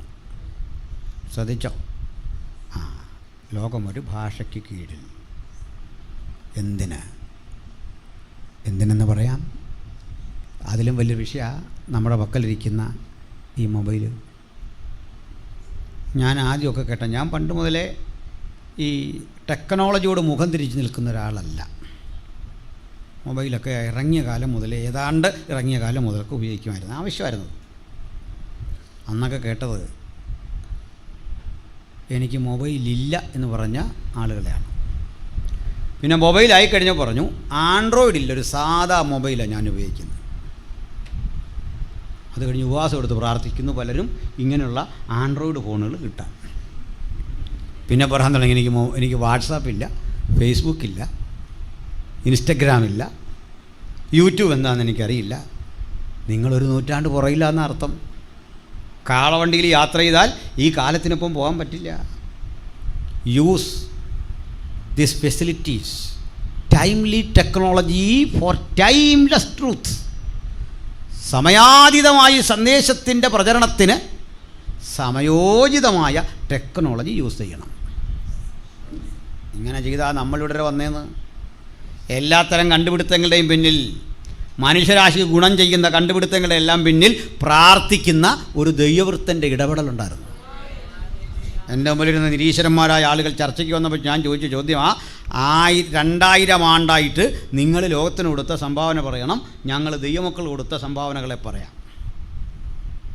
ലോകത്തിന് വൈദ്യുതി, ഡാമുകളുടെ നിർമ്മാണം, റോഡുകളുടെ നിർമ്മാണം, കൃത്രിമ ശ്വാസം കൊടുക്കുന്ന സൗകര്യം, വൈദ്യശാസ്ത്രം, ഈ മേഖലയിലൊക്കെ തന്നെ പ്രാർത്ഥിച്ച ദൈവവൃത്തന്മാരുടെ ഇടപെടലായിരുന്നു സജീവം. ഗ്രിഗർ മെൻഡൽ ഒരു കത്തോലിക്ക പാതിരിയായിരുന്നെങ്കിൽ ഐസക് ന്യൂട്ടൺ എന്നെയും നിങ്ങളെയും പോലെ വീണ്ടും ജന്മം പ്രാപിച്ച ഒരു വിശ്വാസിയായിരുന്നു. Michael Faraday, Thomas Edison Alva, radio കണ്ടുപിടിച്ച മാർക്കോണി, എത്ര പേരറിയണം? ഇതൊക്കെ കൃത്യം സൺഡേ സർവീസിന് പോയി പ്രാർത്ഥിക്കുന്ന ദൈവത്തിൻ്റെ വൃത്യന്മാരായിരുന്നു. ഇനി നിങ്ങളുടെ ഇങ്ങോട്ട് പറ, മനസ്സിലായില്ലേ? ഞങ്ങളുടെ ക്ലബ് ഹൗസിലൊക്കെ വന്നിട്ട് സയൻറ്റിഫിക് ടെമ്പർ എന്നൊക്കെ പറഞ്ഞു. ഞാൻ പറയും ടെമ്പർ അല്ല, ടിമ്പറാണ് നിങ്ങൾ സയൻറ്റിഫിക്. ഈ ടിമ്പറൊന്നും വന്നാൽ ഞങ്ങളുടെ തേക്കുകയില്ല. അതിൻ്റെ കാരണം നമ്മൾ ലോകത്തിന് കൊടുത്ത സംഭാവനകളെക്കുറിച്ച് നമുക്ക് നല്ല ബോധ്യമുണ്ട്. പോട്ടെ. അപ്പോൾ ഞാൻ ആ വഴി ഒത്തിരി പോകുന്നില്ല. നിങ്ങൾ സസൂക്ഷ്മം നോക്കിയാൽ ലോകം അതിൻ്റെ വികാസ പരിണാമങ്ങളുടെ അത്യുച്ച കോടിയിലെത്തി നിൽക്കുക നമ്മൾ. ഇനി ഇത് മുമ്പോട്ട് പോകത്തുള്ളൂ. ആർക്കും ഇതിൻ്റെ സ്വാധീന വലയം വിട്ട് അങ്ങോട്ടും ഇങ്ങോട്ടും പോകാൻ വയ്യ. ലോകം അതിവേഗത്തിൽ പോകുക. ഈ അതിവേഗം പോകുന്ന ലോകത്തൊരു കാഴ്ച ഞാൻ നിങ്ങളെ കാണിച്ചു തരാം. ഇന്നുള്ള ഈ ലോകത്തെ ഇതുപോലാക്കി തീർക്കാൻ പണ്ട് ദൈവം ചെയ്തതുപോലെ 4 ലോകശക്തികളെ ഉപയോഗിച്ചു, അല്ലെ ഉപയോഗിച്ചു കൊണ്ടേയിരിക്കുന്നു. ബാബിലോണിനെ, മീഡോ പേർഷ്യയെ, ഗ്രീസിനെ, റോമിനെ ഉപയോഗിച്ചുകൊണ്ട് പൗരാണിക കാലത്തെ അന്നുള്ള രീതിയിൽ ഉൽപ്പാദിപ്പിച്ചെടുക്കാൻ, രൂപീകരിച്ചെടുക്കാൻ പ്രവർത്തിച്ച ദൈവം ഇന്നും അതേവിധം പ്രവർത്തിക്കുന്നു. അവൻ ഇഷ്ടമുള്ളവർക്ക് രാജ്യത്വം കൊടുക്കുന്നു. അങ്ങനെയാ വിശ്വസിക്കണ്ടേ? ഇഷ്ടമുള്ളവർക്ക്. അപ്പോൾ നമുക്ക് അതൊന്ന് പരിശോധിക്കേണ്ടതുണ്ട്. പ്രിയപ്പെട്ടവരെ, ഇഷ്ടമുള്ളവർക്ക് രാജ്യത്വം കൊടുക്കുന്ന ദൈവം ഈ ആധുനിക ലോകത്ത് ഇന്ന് കാണുന്ന അളവിൽ ഈ ലോകത്തെ പരിഷ്കരിക്കാൻ 4 ലോകശക്തികളെ ഉപയോഗിച്ചു. അതാ 1, 2, 3, 4 കുതിര. കുതിര അധികാരമുള്ളവൻ്റെയും യുദ്ധം ചെയ്യുന്നവൻ്റെയും വീര്യത്തിൻ്റെയും ഐതിഹാസികമായ പിടിച്ചെടുക്കലിൻ്റെയും വേഗതയുടെയും പ്രതീകമാണ്. ആ കുതിര. ആ കുതിര പുറത്തിരിക്കുന്നവൻ അധികാരിയാണ്. അവന് കിരീടമുണ്ടെങ്കിൽ അവൻ സാമ്രാജ്യാധിപതിയാണ്. വെള്ളക്കുതിരയെ ഞാൻ കണ്ടു. ലോകത്ത് ഈ വെള്ളക്കുതിര ഇന്ന് കാണുന്ന അളവിലേക്ക് ലോകത്തെ ഉൽപ്പാദിപ്പിക്കാൻ, രൂപീകരിക്കാൻ ഒരു കാലത്ത് പ്രയത്നിച്ച ഇംഗ്ലീഷ് സാമ്രാജ്യത്തിൻ്റെ പ്രതീകമാണ് എന്ന് ഞാൻ പറയും. കാരണം വിളിക്കുന്നത് ഒരു സിംഹമാണ്, വരുന്നത് വെള്ളക്കുതിരയാണ്. വസ്തുതകൾ പഠിക്കുന്നവർക്കൊരു കാര്യം അറിയാം. സിംഹം ഗ്രേറ്റ് ബ്രിട്ടൻ്റെ ചിഹ്നമാണ്. ഗ്രേറ്റ് ബ്രിട്ടൻ്റെ ചിഹ്നം. ഇന്ന് ലോകത്തിലെ ഒന്നാമത്തെ ശക്തി വെള്ളക്കാരനാണ്. ബ്രിട്ടൻ വീക്കായി. പക്ഷേ പകരം ബ്രിട്ടനിൽ നിന്ന് പറഞ്ഞുപോയ ബൈബിളിൻ്റെ ഭാഷയിലെ കഴുകൻ ചിറക് അമേരിക്കയാണ്. കഴുകൻ അമേരിക്കയുടെ ചിഹ്നമാണെന്ന് ഏതൊരാൾക്കും അറിയാം. കൃത്യം ദാനിയേൽ പ്രവചനമായി തുലനം ചെയ്യുമ്പോൾ അതിൻ്റെ കഴുകൻ ചിറക് പറഞ്ഞുപോയി എന്ന് കാണുന്നുണ്ട്. പിൽഗ്രിം ഫാദേഴ്സിൻ്റെ കുടിയേറ്റം അമേരിക്ക രൂപപ്പെടുന്നു. അത് ബ്രിട്ടനിൽ നിന്ന് പറഞ്ഞു പോയതാണ്. അവരുടെ ചിഹ്നം സിംഹം, അവരുടെ ഭാഷ ഇംഗ്ലീഷ്, അവൻ്റെ നിറം വെളുപ്പ്. പാശ്ചാത്യൻ്റെ കൊടിയുടെ നിറം വെളുപ്പ്, മുടിയുടെ നിറം വെളുപ്പ്, അവൻ തന്നെ വെളുപ്പ്. അവനെ വിളിക്കുന്ന പേരാ വൈറ്റ് പവർ. അതാ പാശ്ചാത്യൻ. അവനാ ലോകത്തെ ഭരിച്ച് അവന് വലിയ അധികാരം അവന് ലഭിച്ചു. അവൻ സന്തോഷത്തിൻ്റെ, സമാധാനത്തിൻ്റെ, സംതൃപ്തിയുടെ പ്രതീകമാണ്. അവനൊരടി അടിച്ചാലും ചിരിച്ചുകൊണ്ട് അടിക്കുന്നത്. അമേരിക്ക നടത്തിയ ഏതെങ്കിലും യുദ്ധം കരഞ്ഞുകൊണ്ടായിരുന്നോ? അല്ല. ബ്രിട്ടൻ അടിക്കുമ്പോഴും സന്തോഷത്തോടാണ്, ചിരിച്ചുകൊണ്ടായി ബോംബിടുന്നില്ല. എത്ര ആളുകൾ അമേരിക്കൻ, റഷ്യൻ, ഈ ഇംഗ്ലീഷ് ആധിപത്യത്തിൽ കൊല ചെയ്യപ്പെട്ടു എന്നൊക്കെ നമുക്കറിയാം. പക്ഷെ അവർക്കൊരു ഗുണമുണ്ടത് പറയാതിരിക്കാൻ തരില്ല. അവരെവിടൊക്കെ ഉന്മൂലനം ചെയ്തോ ആ രാജ്യങ്ങളോടെല്ലാം കരുണ തോന്നി. അഫ്ഗാനിൽ നിന്നുമൊക്കെ ഇന്ന് കുടിയേറുന്ന അറബികളെ പാർപ്പിക്കാൻ അവർ തയ്യാറെടുക്കുന്നത് ഒരു തലമുറ ചെയ്ത തെറ്റ് ഞങ്ങളായി തിരുത്തട്ടെ എന്ന താല്പര്യം കൊണ്ടാണ്. തീർച്ചയായിട്ടും ലോകം ഇന്നായിരിക്കുന്ന അളവിൽ ഉൽപ്പാദിപ്പിച്ചെടുക്കാൻ ബ്രിട്ടൻ പണിയെടുത്തിട്ടുണ്ട്, ഇംഗ്ലീഷ് സാമ്രാജ്യം പണിയെടുത്തിട്ടുണ്ട്. ബ്രിട്ടൻ ലോകത്തിലെ ശക്തിയായി, അമേരിക്ക ലോകത്തിലെ ശക്തിയായി അധികാരമേറ്റുകൊണ്ടിരിക്കുന്ന അതേ കാലത്ത് എല്ലാവരെയും അത്ഭുതപ്പെടുത്തിക്കൊണ്ട് ഒരു 2ാം ലോകശക്തി ഉദയം ചെയ്തു. അതാ 2ാമത്തെ കുതിര. 2ാമത്തെ കുതിരയെ വിളിക്കുന്നത് കാളമുഖമുള്ളൊരു ജീവിയാണ്. വരുന്നതൊരു ചുവന്ന കുതിരയാണ്. കാള തൊഴിലെടുക്കുന്നവൻ്റെ പ്രതീകമാണ്. വണ്ടി വലിക്കുന്ന, നുകം ചുമക്കുന്ന, ചുമട് വഹിക്കുന്ന, പണിയെടുക്കുന്ന വർക്കിംഗ് ക്ലാസിൻ്റെ പ്രതീകമാണ് കാള. കാള വിളിച്ചപ്പോൾ വന്നവൻ ചുവപ്പനാണ്. കാളയുടെ വിളി നമ്മൾ ചരിത്രത്തിൽ മുഴങ്ങി കേട്ടിട്ടുണ്ട്. സർവ്വരാജ്യ തൊഴിലാളികളെ സംഘടിക്കണം, ഒന്നാകണം. റഷ്യൻ വിപ്ലവത്തിലൂടെ ലോകത്തിൻ്റെ പലയിടങ്ങളിൽ നടന്ന വർക്കിംഗ് ക്ലാസിൻ്റെ സ്ട്രഗിൾ അധികാരം പിടിച്ചെടുക്കാൻ അവരെ പ്രേരിപ്പിച്ചു. അവരും ഒരു ശക്തിയായി. ഒന്നും രണ്ടും ശക്തി. ഒന്നാം ശക്തിയുടെ കൊടിയുടെ നിറം വെളുപ്പ്, മുടിയുടെ നിറം വെളുപ്പ്. അവനേ വെളുപ്പെങ്കിൽ രണ്ടാം ശക്തിയുടെ കൊടിയുടെ നിറം ചുവപ്പ്, മംഗോളിയൻ്റെ മുടിയുടെ നിറം ചുവപ്പ്. അവൻ്റെ പ്രത്യേകത ഏറ്റവും കരുത്ത വിപ്ലവം. ഈ രണ്ട് ശക്തികൾ ഇങ്ങനെ നിൽക്കച്ചെയ്ത് കഴിഞ്ഞ സഹസ്രാബ്ദം 1900 ആണ്ടിൻ്റെ അവസാനം ലോകം ഒരു അമ്പരപ്പിക്കുന്ന വാർത്ത കേട്ട് ഉറങ്ങി. അത് സോവിയറ്റ് യൂണിയൻ്റെ പതനമായിരുന്നു. കഴിഞ്ഞ നൂറ്റാണ്ടല്ലെങ്കിൽ സഹസ്രാബ്ദം എന്ന് തന്നെ പറയാം. ഉറങ്ങാൻ കിടക്കുന്നത് USSRൻ്റെ പതനം കെട്ടാണ്. Red power വീക്കായി. എന്നാൽ 2000 ആണ്ട് ഉണർന്നത് മറ്റൊരു ശബ്ദം കെട്ടാണ്. പാശ്ചാത്യ രാജ്യങ്ങളുടെ തകർച്ച. പാശ്ചാത്യ രാജ്യങ്ങളും തകർന്നു. സമ്പദ് വ്യവസ്ഥയിൽ ഇടിവുണ്ടായി. ഇതോർത്ത് നമ്മളൊന്നും സന്തോഷിക്കണ്ട. പക്ഷെ എന്നാലും അവരാ പവർ. പാശ്ചാത്യരും റഷ്യയാണ്. റഷ്യക്ക് പവറില്ലെന്നൊന്നും വിവരദോഷം പറയില്ല. വാസുമാരിപ്പല്ലും പ്രസംഗിക്കുമ്പോൾ ഇങ്ങനെയൊക്കെ പറയും. പവറില്ലാഞ്ഞിട്ടാണോ ഇത്രയും രാജ്യങ്ങൾ എതിർത്തിട്ട് അവരുടെ ഡോളർ, റൂബിള്, അതിൻ്റെ വിലയിടിക്കാൻ അമേരിക്ക നോക്കിയിട്ട് തന്ത്രപരമായിട്ട് അതിജീവിച്ച് നാറ്റോ സഖ്യത്തെ വെല്ലുവിളിച്ച് ഉക്രൈനിൽ അധിനിവേശം നടത്തി.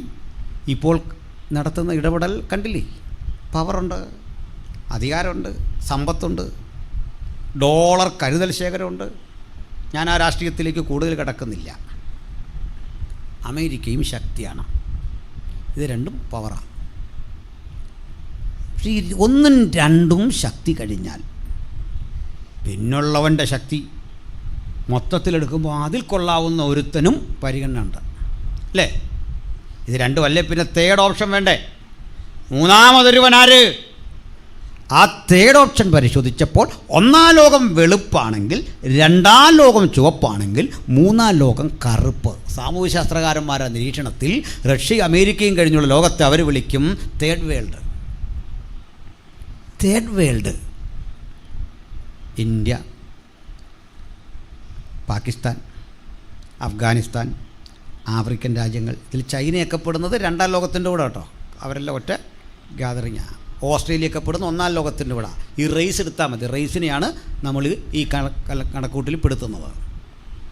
ഇവിടെ മൂന്നാം ലോകത്തിലാണ് നമ്മളൊക്കെ പെടുന്നത്. പക്ഷെ അതിൽ വിഷമിക്കാനൊന്നുമില്ല. മൂന്നാം ലോകത്തിലെ കരുത്തർ നമ്മൾ ഇന്ത്യയാണ്. അതറിയോ? ഇവിടെ നമ്മൾ തന്നെയാണ് കരുത്തർ. മൂന്നാം ലോകത്തിലെ ശക്തിമത്തായ രാഷ്ട്രം ഇന്ത്യയാണ്. അതിന് കാരണമുണ്ട്. നിങ്ങളിപ്പോൾ എല്ലാം വിശ്വസിക്കാത്തൊരു കാര്യം പറയാം. അമേരിക്കയേക്കാൾ വലിയ സമ്പന്ന രാജ്യമാണ് ഇന്ത്യയെന്ന് ഞാൻ പറഞ്ഞാൽ നിങ്ങൾ വിശ്വസിക്കുമോ? വിശ്വസിക്കില്ല. അതിൻ്റെ കാരണം പറയാം. ഇന്ത്യയിലെ ഏറ്റവും വലിയ ധനാഢ്യൻ അംബാനിയല്ല, ധീരുഭായ് അംബാനിയോ മക്കളോ അല്ല. ഇന്ത്യയിലെ ഏറ്റവും വലിയ സമ്പന്നൻ നമ്മളറിയപ്പെടുന്ന ഏതെങ്കിലും അദാനിയോ അല്ലെ DLFോ ഇങ്ങനെയുള്ള കമ്പനികളല്ല. ഇന്ത്യയിലെ ഏറ്റവും വലിയ സമ്പന്നൻ ഇന്ത്യ തന്നെയാണ്. മനസ്സിലായില്ല? പറയാം. റെയിൽവേ ഇന്ത്യയുടെ, വനം ഇന്ത്യയുടെ, റോഡുകൾ ഇന്ത്യയുടെ, ലക്ഷക്കണക്കിന് ഏറി വരുന്ന ഭൂമി എന്ന് പറഞ്ഞാൽ പൊതുമേഖലയിൽ നമുക്ക് സ്വത്തുണ്ടെന്ന്. ഇപ്പോൾ പിടിയോ? പൊതുമേഖലയിൽ സ്വത്തുണ്ടെന്ന്. എയർപോർട്ടുകൾ ഇന്ത്യയുടെ, റെയിൽവേ, റോഡുകൾ, ഹൈവേകൾ, കടൽ, ഇതെല്ലാം പൊതുസ്വത്താണെങ്കിൽ അമേരിക്കയിൽ ഇങ്ങനെയല്ല. സർക്കാരിന് സ്വന്തം ഒന്നുമില്ല, എല്ലാം പ്രൈവറ്റാണ്. നമ്മളൊരു പ്രൈവറ്റ് പബ്ലിക് എന്നുള്ളൊരു കാഴ്ചപ്പാടാണ് ഇന്ത്യൻ എക്കണോമി. അതുകൊണ്ട് അത് അത്ര പെട്ടെന്ന് മുകളിലേക്ക് വരത്തുമില്ല, തീരെ താഴെ പോകത്തുമില്ല. ആരടിച്ചാലും വലിയ പട്ടിണിയൊന്നും വരാൻ പോകുന്നില്ലെന്ന്. അല്ല, നമുക്കിപ്പോൾ നേരിടേണ്ട നേരം കഴിഞ്ഞ്.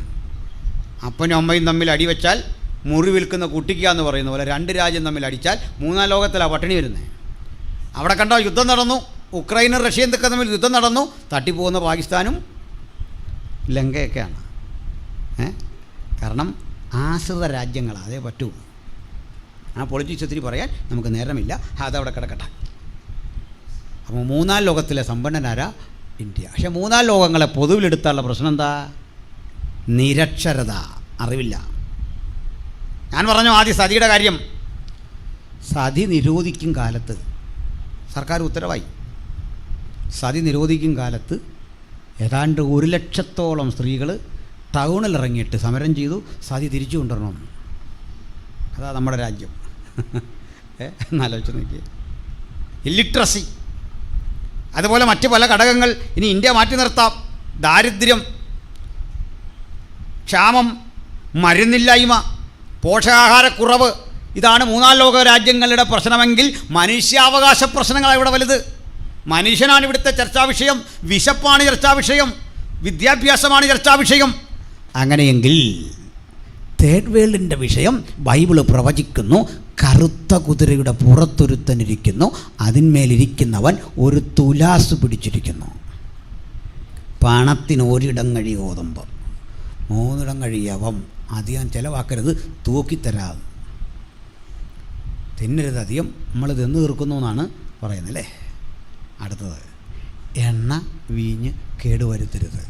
ഞാനിത് 10 വർഷം മുമ്പ് പ്രസംഗിച്ച വീഡിയോ യൂട്യൂബിൽ കിടപ്പുണ്ട്, നിങ്ങൾക്ക് കാണാം. 10 വർഷം മുമ്പ് ഇന്ന് കാണുന്ന പ്രവണതകളൊന്നും ഇല്ലാതിരിക്കെ പാചകവാതക ക്ഷാമത്തെക്കുറിച്ച്, പെട്രോളിയം ഉൽപ്പന്നങ്ങൾക്ക് വില കയറുന്നതിനെക്കുറിച്ച് ഞാൻ നടത്തിയ നിരീക്ഷണം കിടപ്പുണ്ട്. എണ്ണയ്ക്കും വീഞ്ഞിനും കേടുവരുത്തരുത്, അമിതമായിട്ട് ഉപയോഗിക്കരുത്. ഏറ്റവും അധികം എണ്ണയും ഇത്തരം വാതകങ്ങൾ ഉപയോഗിക്കുന്ന നമ്മളാണ് എന്ന് പറയുകയും, അതുപോലെ വീഞ്ഞ് മരുന്നിൻ്റെ പ്രതീകമാണ്. വാക്സിനുകളൊക്കെ ഇന്ന് ഈ നിലയിൽ ലോകവും ഉപയോഗിച്ചു കൊണ്ടിരിക്കുന്ന ഒരു കാലത്ത് അന്ന് ഞങ്ങൾ നടത്തിയ നിരീക്ഷണം കൃത്യമാകാൻ കാരണം ഞങ്ങളുടെ ബുദ്ധിവൈഭവമല്ല. ഈ പുസ്തകം പ്രവചിച്ചു നാളുകളിൽ എന്ത് സംഭവിക്കുമെന്ന്, അത് അക്ഷരം പ്രതി നിറവേറിയിട്ടുണ്ട്. എണ്ണയ്ക്കും വീഞ്ഞിനും കേടുവരുത്തരുത് എന്ന് ലോകരാഷ്ട്രങ്ങൾ ഒരുമിച്ച് പറയുന്നു. അതാ നമ്മൾ ഈ കണ്ടത്. 4 ജീവികളുടെയും നടുവിൽ നിന്ന് ഒരു ശബ്ദം. അങ്ങനെ 3-ാം ലോകശക്തി നിൽക്കെ എല്ലാവരെയും അമ്പരപ്പിച്ചു കൊണ്ടൊരു 4ാമത്തെ ശക്തി വന്നു. കഴുകനാണ് വിളിക്കുന്നത്. വരിക വരിക എന്ന് വിളിച്ചപ്പോൾ വന്നത് വിളറിയ പച്ചക്കുതിര. പച്ച ലോകഭീകരവാദത്തിൻ്റെ തെളിവാണ്. ലോകത്തിൻ്റെ ഭീകരതയാണ് പച്ച, നിറം പ്രതിനിധീകരിക്കുന്നത്. നമ്മൾ കണ്ടു ആ ഭീകരത. അഫ്ഗാനിലെ ഒരു സ്കൂളിൽ ഉച്ച സമയത്ത് ഭക്ഷണം കഴിക്കാൻ ആ ഭക്ഷണപാത്രത്തിലേക്ക് കൈയിട്ട് അതൊന്ന് തുറക്കാൻ ശ്രമിക്കുന്ന കുട്ടി, ഉച്ച സമയത്തെ കുഞ്ഞിൻ്റെ വിശപ്പിൻ്റെ ആദിക്യം അറിയാമല്ലോ. ക്ലാസ് കഴിഞ്ഞ് കയ്യും കഴുകി ഓടി വന്നവൾ, 4ാം ക്ലാസ്സുകാരി, മിടുക്കി.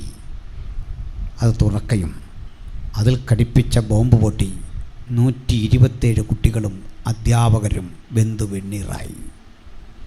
ലോകഭീകരത. കണ്ടഹാറിലെ വിമാനം റാഞ്ചി. 100 ചരിത്ര തെളിവുകൾ എനിക്ക് നിങ്ങളുടെ മുമ്പിൽ അവതരിപ്പിക്കാനുണ്ട്. സൂക്ഷിക്കണേ. കലാലയത്തിൽ പഠിക്കാൻ വിടുന്ന കുഞ്ഞുങ്ങളെ ശ്രദ്ധിക്കണം. MBBS-നും MS-നും BTech-നുമൊക്കെ അഡ്മിഷൻ എടുത്ത് കോയമ്പത്തൂരിലും ബാംഗ്ലൂരിലും അതുപോലെ തന്നെ പ്രമുഖങ്ങളായ ഹൈദരാബാദിലെ ഹൈടെക് സിറ്റിയിലെ എഡ്യൂക്കേഷണൽ ഹബ്ബുകളിൽ പഠിക്കാൻ കുഞ്ഞുങ്ങളെ അയക്കുമ്പോൾ ഭക്തൻ പ്രാർത്ഥിച്ചേ വിടാവൂ. ഓരോ നിമിഷവും പ്രാർത്ഥിക്കണം. MBBS എടുക്കുന്നതിനേക്കാൾ, BTech നേടുന്നതിനേക്കാൾ, ഡിപ്ലോമ നേടുന്നതിനേക്കാൾ, തൊഴിൽ നേടുന്നതിനേക്കാൾ പ്രധാനം അവർ ദൈവമുള്ളവരായിരിക്കണം, യേശുവുള്ളവരായിരിക്കണം. ഭീകരത മറ്റൊരു രൂപത്തിൽ നിങ്ങളുടെ കുഞ്ഞുങ്ങളെ കാർന്നു തിന്നു കൊണ്ടുപോകാൻ വന്നിരിക്കുന്നു. തൊട്ടടുത്ത് പ്രാർത്ഥിക്കണം. ഞങ്ങളൊക്കെ ഇത്തരം പ്രശ്നങ്ങളുടെ ആശയ സമരത്തിൻ്റെ മുഖത്ത് ഇന്ന് പ്രവർത്തിച്ചു കൊണ്ടിരിക്കുന്ന സമയമാണ്. ഞാൻ വിശദീകരിക്കുന്നില്ല.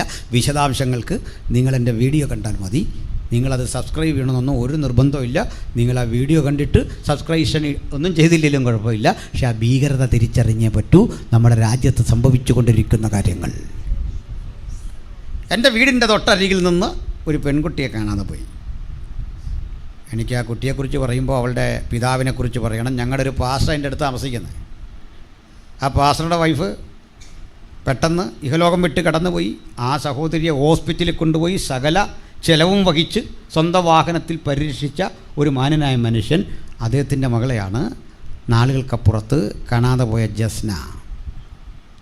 ജസ്ന എവിടെ അറിയില്ല. പരസ്യ രഹസ്യ ചിലർക്കറിയാം. എന്താ ഇവിടെ സംഭവിക്കുന്നത്?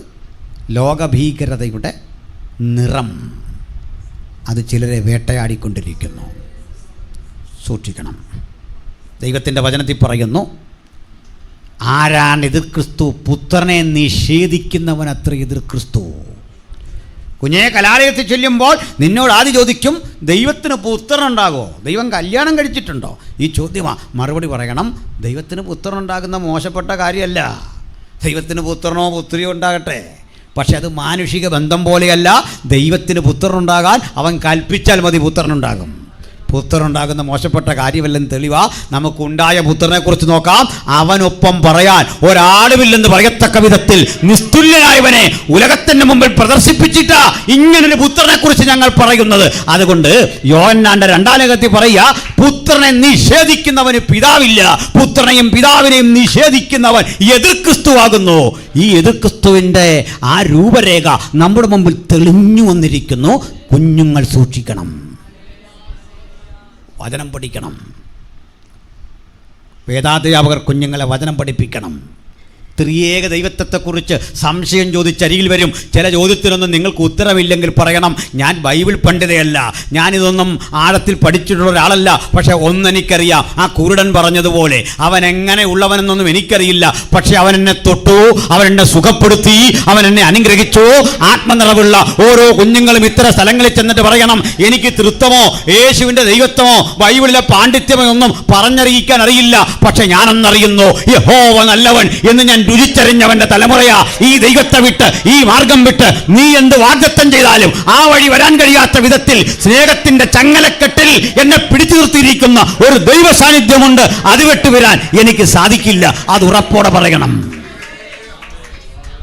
സ്റ്റെതസ്കോപ്പും തോളിൽ തൂക്കി നൂറുകണക്കിന് ആളുകളെ, ആയിരക്കണക്കിന് ആളുകളെ പരിചരിക്കേണ്ട പല കുഞ്ഞുങ്ങളും വിശ്വാസം വിട്ട് പ്രത്യേക വേഷവിധാനങ്ങൾ ധരിച്ച് അഫ്ഗാൻ്റെ മണ്ണിലൂടെ അലയുന്നുണ്ട് മലയാളികൾ. അനേക ജയിലറുകൾ കിടപ്പുണ്ട് തിരിച്ചു വരാനാവാതെ. സ്നേഹം നടിച്ച് ഇത് കേവലം ഒരു പ്രണയത്തിൻ്റെ വിഷയമാണെന്ന് ലഘൂകരിച്ചു കാട്ടി നിങ്ങളെ അപകരിച്ചു കൊണ്ടുപോകാൻ ശ്രമിക്കുമ്പോൾ ഒരു നിത്യതയെക്കുറിച്ചുള്ള വിചാരം വരട്ടെ.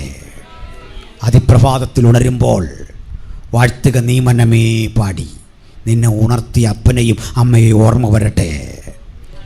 അതിപ്രഭാതത്തിൽ മനമേ പക്ഷിഗണങ്ങൾ ഉണർന്നിതാ പാടുന്നു പാട്ടുകളെന്ന് പാടി നിന്നെ പഠിപ്പിച്ച് ഉദ്ബോധിപ്പിച്ച പട്ടിണി പാവം നിന്റെ അപ്പനെ ഒരു നിമിഷം ഓർക്കണം, അമ്മയെ ഒരു നിമിഷം ഓർക്കണം. ഉലകത്തിൽ കിട്ടിയ അപ്പൻ്റെ അമ്മയുടെ ഏറ്റവും വലിയ സമ്പാദ്യം അവർ തന്ന അവരുടെ വിയർപ്പ് വീണ ഈ പുസ്തകമാണെന്ന് വിശ്വസിക്കുന്ന തലമുറയ്ക്കായി ഞാൻ കർത്താവിനെ സ്തുതിക്കുന്നു. അത് വിട്ടിടത്തോട്ടോ വലത്തോട്ടോ മാറാൻ, അതിന് പകരം വെക്കാൻ ഒന്നും ഞാൻ ജീവിതത്തിൽ പ്രാപിച്ചിട്ടില്ല. മരണത്തിന്റെ മുമ്പിൽ അടിപതറാതെ യേശുവിനോട് നിൽക്കാനാ എനിക്ക് മനസ്സെന്നുറപ്പുള്ള കുഞ്ഞുങ്ങൾ ഇന്ന് രാത്രി ആത്മസമർപ്പണം ചെയ്യട്ടെ. യേശുവിന് വേണ്ടി അവർ നിൽക്കാൻ തയ്യാറെടുക്കട്ടെ. അതിനു വേണ്ടിയായി കൺവെൻഷൻ. ഹല്ലേലൂയ. അപ്പം 4-ാം മുദ്ര ഞാൻ അധികം വിശദീകരിക്കുന്നില്ല. കാരണം അധികം വിശദീകരിക്കാതെ തന്നെ എനിക്കിട്ട് പണി കിട്ടുന്നുണ്ട്. പക്ഷെ ഇതൊന്നും കൊണ്ട് ഞങ്ങൾ പുറകോട്ട് പോകുന്നല്ല. നിനക്ക് ആൾ മാറിപ്പോയി, നീ അഡ്രസ്സ് പഠിക്കണം, ആരാന്ന്, നമ്മുടെ വിലാസം പഠിക്കണമെന്ന്. ഇവിടെയുള്ള വിലാസമല്ല, അത് നാട്ടിലെ ലോക്കൽ വിലാസമാണ്. ആരാ നമ്മൾ സേവിക്കുന്നവെന്ന് മനസ്സിലാക്കണം. നിൻ്റെ വശത്ത് 1000 പേരും നിൻ്റെ വലതുവശത്ത് 10,000 പേരും വീഴും, എങ്കിലും അത് നിന്നോടടുത്ത് വരികയില്ല. ഒരനർത്ഥവും നിനക്ക് ഭവിക്കയില്ല, ഒരു ബാധയും നിന്റെ കൂടാരത്തിനടുക്കയില്ല. ഈ ചങ്കുറപ്പിൻ്റെ പേരാ ക്രിസ്തീയ വിശ്വാസം. ഈ ക്രിസ്തീയ വിശ്വാസത്തിൻ്റെ ബലം ഈ രാത്രി ഓരോരുത്തരും വ്യാപരിക്കട്ടെ. അതൊരു മതഭക്തിയല്ല പ്രിയപ്പെട്ടവരെ, ആത്മാവിൽ യേശുവിനെ ആരാധിക്കാനുള്ള ആ സന്മനസ. സ്തോത്രം, സ്തോത്രം, സ്തോത്രം. ഹല്ലേലൂയ. തീർച്ചയായിട്ടും എനിക്ക് ചില പ്രശ്നങ്ങളൊക്കെ ഉള്ള ആളാണ്. അതിലെനിക്ക് ഭാരമൊന്നുമില്ല, എൻ്റെ വീട്ടിലും ആർക്കും ഭാരമില്ല. സാധാരണ വീടിങ്ങനെ ഒത്തു കിട്ടാൻ പാടാം, വിശേഷിച്ച് കുഞ്ഞുങ്ങൾ. നമ്മൾക്കങ്ങനെ നമ്മുടെ കുട്ടികൾക്കൊന്നും ഇത്തരത്തിൽ പേടി വരില്ല. കാരണം ഈ സിരകളിൽ ഓടുന്ന രക്തം ഭയത്തിൻ്റെ അല്ല. എൻ്റെ സിരയിൽ ഓടുന്ന രക്തം ഒത്തിരി പരിമിതികളുള്ളതാണെങ്കിലും ഞാൻ എന്നെ വീണ്ടെടുത്ത രക്തം നിഷ്കളങ്ക ദൈവ കുഞ്ഞാടിൻ്റെ രക്തമാണ്. ഒന്നിനും വഴിമാറാത്ത യഹൂദാ ഗോത്രത്തിലെ സിംഹമായവൻ്റെ ശബ്ദമാണ്. അങ്ങനൊന്നും പരാജയം വരില്ല. ഇനി ക്രിസ്തു നിമിത്തം പ്രാണൻ ഛേദിക്കേണ്ടി വന്നാൽ അത് ഭാഗ്യമല്ലേ? എന്നോടൊരാൾ ചോദിച്ചു, എങ്കിലും ഈ ചാകുമ്പോഴൊക്കെ ഒരു പേടിയും വരില്ല? നിങ്ങൾക്കും വരികയല്ല, പറയാം, ഞാൻ പറഞ്ഞുതരാം. നാളെ വലിയൊരു കഠിന വീട് വരുമ്പോൾ നമുക്ക് ആക്രമണം വന്നാൽ ഭയം വരുമോ എന്ന് വെച്ചാൽ ഇല്ല. അതിന് കാരണം പറയാം. ഈ കിരാതമായൊരു കൊല രീതിയാണ് കല്ലെറിഞ്ഞു കൊല്ലുക. കല്ലെറിഞ്ഞു കൊല്ലുന്ന രംഗം ഓർത്ത് തലക്കിട്ട് കണ്ണിനിട്ട് കാലിനിട്ട് കൊള്ളുക. തടയാൻ പോലും രക്ഷയില്ല, ഒരു രക്ഷയില്ല. അപ്പം അങ്ങനെ വന്നാൽ ഏറ് കിട്ടിയ ഒരാളാണ് സ്തെഫാനോസ്. അത് ഈ കല്ലെന്ന് പറയുന്നത് നമ്മുടെ നാട്ടിലെ ഈ ഉണ്ടക്കല്ലുകളല്ല, നല്ല മാർബിൾ ചീളുകളാണ്. ഗൾഫിലൊക്കെ പോർക്കറിയത്തില്ല, അവിടെ ഇവിടുത്തെ കല്ലുമല്ലോ ആണോ, നല്ല ചീളുകൾ. ഈ കല്ല് വാരി എറിയുന്നത്, അത് മുറിവേക്കാം, ശരീരത്ത് കൊണ്ടിരിക്കാം, പറ്റിപ്പിടിച്ചിരിക്കാം. സ്തെഫാനോസിനെ കല്ലെറിയുമ്പോൾ വചനം പറയും, അവൻ്റെ മുഖം ദൈവദൂതനെ പോലെ പ്രകാശിച്ചു. വെറുതെ പ്രകാശിക്കുമോ? ആത്മനിർവ്വ വന്നപ്പോഴാണ് പ്രകാശിച്ചേ. മുട്ടുകുത്തി വീണിട്ട് ഒന്നുകൂടെ പറഞ്ഞു, ഈ പാപം ഇവരുടെ മേൽ നിർത്തരുത്. ഇത് നമ്മൾ പ്രാർത്ഥിക്കും, നമുക്കാരോടും വൈരാഗ്യമൊന്നുമില്ല. ഈ പാപം ഇവരുടെ മേൽ നിർത്തരുത്. മുട്ടുകുത്തി. അപ്പോൾ 1-2 പേരിന് വേദന ഉണ്ട്, സത്യ. വേദന അതിജീവിക്കുന്നൊരു കാഴ്ച ആശാൻ ഉയരത്തിൽ കണ്ടു. ഏറിഞ്ഞോട്ട് വരുമ്പോൾ ഈ കൊതുക് കുത്തുന്ന പോലെ തോന്നിയുള്ളൂ. പിന്നെ പുള്ളി പറയാ, ഇതാ സ്വർഗം തുറന്നിരിക്കുന്നതും ദൈവപുത്രൻ പിതാവിൻ്റെ മഹിമയുടെ വലത്തുവശത്തിരിക്കുന്നതും ഞാൻ കാണുന്നു. ഇങ്ങനെയൊക്കെ ഉള്ളെന്ന് തീക്കകത്തിട്ടാലും തലവെട്ടിക്കളഞ്ഞാലും പരമസുഖമുള്ളൊരു യാത്രയാ ക്രിസ്ത്യ ജീവിതം. ഹല്ലേലൂയ. കണ്ടൊരു പഴയ പാട്ടുണ്ട്, പരിഹാസം ചൊല്ലി ശത്രു നേർക്ക് വരുമ്പോൾ, പരിഹാസം ചൊല്ലി ശത്രു നേർക്ക് വരുമ്പോൾ, ഒരു സ്തോത്രം പാടി ആശ്വസിപ്പാൻ ശക്തി നൽകുന്ന, ഒരു സ്തോത്രം പാടി ആശ്വസിപ്പാൻ ശക്തി നൽകുന്ന ക്രിസ്ത്യ ജീവിതം പോൽ ഭാഗ്യം പാരിലെന്തുള്ളൂ. ജീവിതം പോൽ ഭാഗ്യം പാരിലെന്തുള്ളൂ. കൂട്ടുകാരിൽ പരമായിട്ടെന്നെ പോറ്റുന്ന, കൂട്ടുകാരിൽ പരമായിട്ടെന്നെ പോറ്റുന്ന, നല്ല പെറ്റമ്മയിൽ അൻപേറുന്ന യേശു പോരായോ. നല്ല പെറ്റമ്മയിൽ അൻപേറുന്ന യേശു പോരായോ. ക്രിസ്ത്യ ജീവിതം പോൽ ഭാഗ്യം പാരിലെന്തുള്ളൂ. ക്രിസ്ത്യ ജീവിതം പോൽ ഭാഗ്യം പാരിലെന്തുള്ളൂ. Praise the Lord. Hallelujah. Praise the Lord. അപ്പോൾ ക്രിസ്ത്യജീവിതം നമുക്ക് ആനന്ദനിർഭരമാണ്, സന്തോഷമാണ്. 4-ാം മുദ്ര പൊട്ടിക്കുമ്പോൾ ഒരു കുതിര, പച്ച നിറം, അവനെ വിളിച്ചു തര ഒരു കഴുകൻ. കഴുകൻ അമേരിക്കയുടെ ചിഹ്ന പലാവർത്തി പറഞ്ഞു. ഓയിൽ ഉൽപ്പാദക രാജ്യങ്ങളുണ്ട്, നമുക്കറിയാലോ. ഈ രാജ്യങ്ങളുടെ എല്ലാം മേധാവിത്വം അമേരിക്കയ്ക്കാണ്. നിങ്ങൾക്കറിയോ? സൗദി അറേബ്യ, കുവൈറ്റ്, UAE, ഈ രാജ്യങ്ങളെല്ലാം കൺട്രോൾ എങ്ങനെ അമേരിക്കയുടെ കയ്യിൽ. എണ്ണക്കിണറുകൾ, അവിടെയുള്ള സയൻറ്റിസ്റ്റുകൾ, അവിടെയുള്ള സ്ഥാപനങ്ങൾ, ഇതൊക്കെ കൺട്രോൾ ചെയ്യുന്നത് സായിപ്പാണ്. നിങ്ങൾക്ക് വിശ്വാസം വരുന്നില്ലല്ലേ? പറയാം, ഒന്നുകൂടി പറയാം.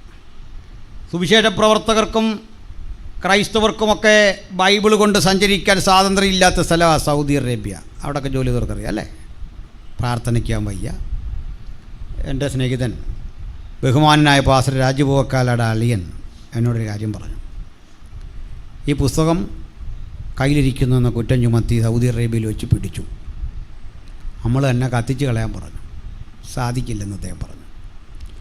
4x4 ജയിൽ, 4 അടി നീളം, 4 അടി വീതി, 4 അടി ഉയരമുള്ള ജയിലിൽ അദ്ദേഹത്തെ ഇട്ടു. നീ വരാൻ വയ്യ, കിടക്കാൻ വയ്യ, ഇരിക്കാൻ വയ്യ. അരങ്കോർത്തി 110 ദിവസത്തിലധികം കിടന്നു. അദ്ദേഹം പറഞ്ഞു, പക്ഷേ അവിടെ തന്നെ കിടന്നില്ല. എല്ലാ ദിവസവും രാവിലെ എഴുന്നേൽപ്പിക്കും. വലിയ ഉത്സാഹമാണ്. അങ്ങനെയെങ്കിലും ഒന്ന് പുറത്തിറങ്ങാം, ചാട്ടയ്ക്ക് അടിക്കാനാണ്.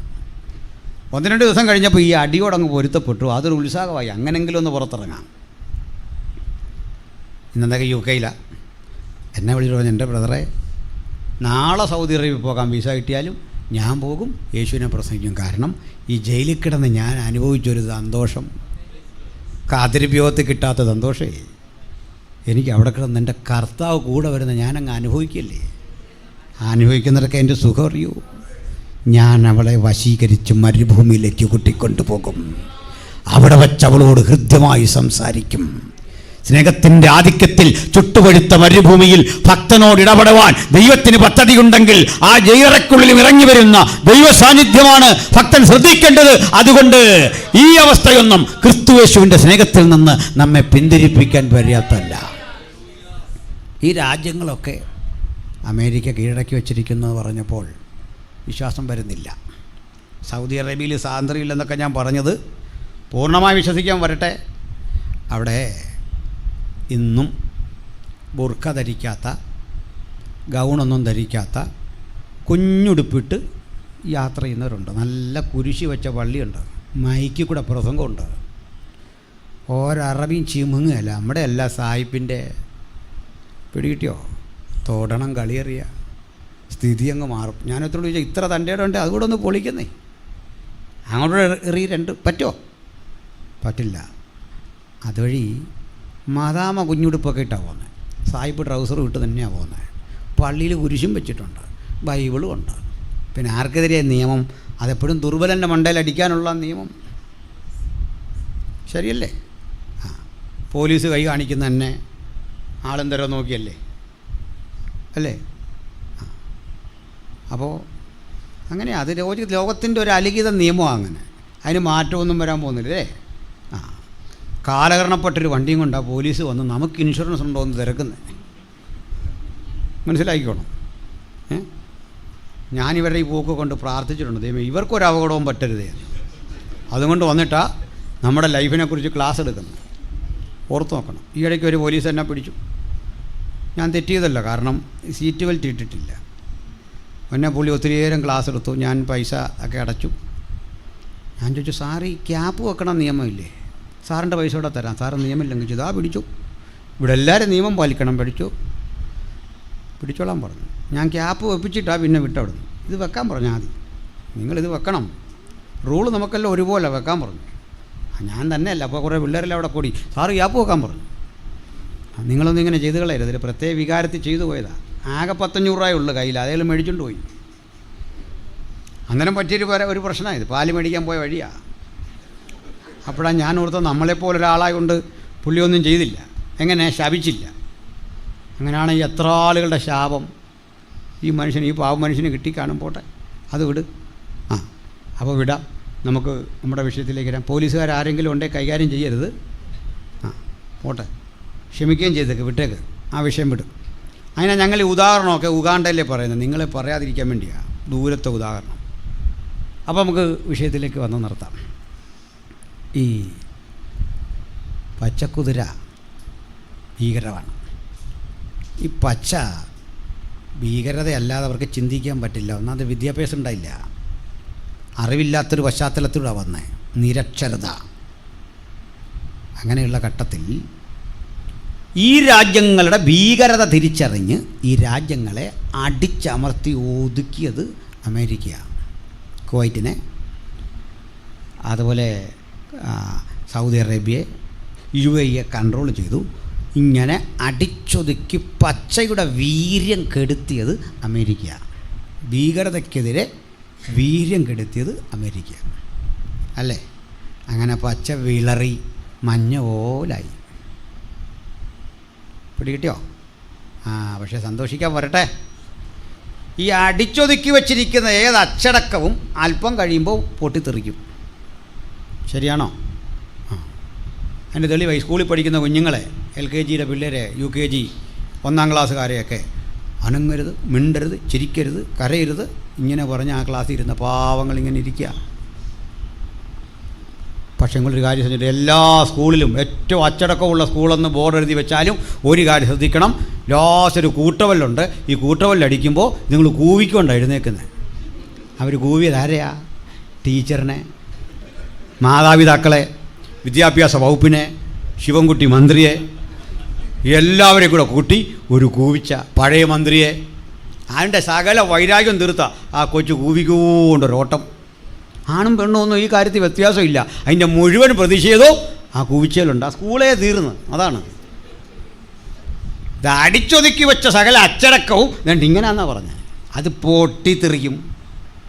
പിടികിട്ടിയ അല്ലോ. ഞാൻ എന്നും പകലൊരു വീഡിയോ ചെയ്തിട്ടപ്പോൾ പറഞ്ഞു, ഇത്തരം കക്ഷികൾക്ക് പോലീസിനെ പേടിയില്ല, പട്ടാളത്തെ പേടിയില്ല, തൂക്കുമരത്തെ പേടിയില്ല, നിയമത്തെ പേടിയില്ല, രാജ്യ നിയമങ്ങളെ പേടിയില്ല, ആയുധത്തെ പേടിയില്ല, കത്തിയെ, കടാരയെ, ബോംബിനെ പേടിയില്ല. പൊട്ടിത്തെറിക്കണം, ഇതാ അവരുടെ ആഗ്രഹം.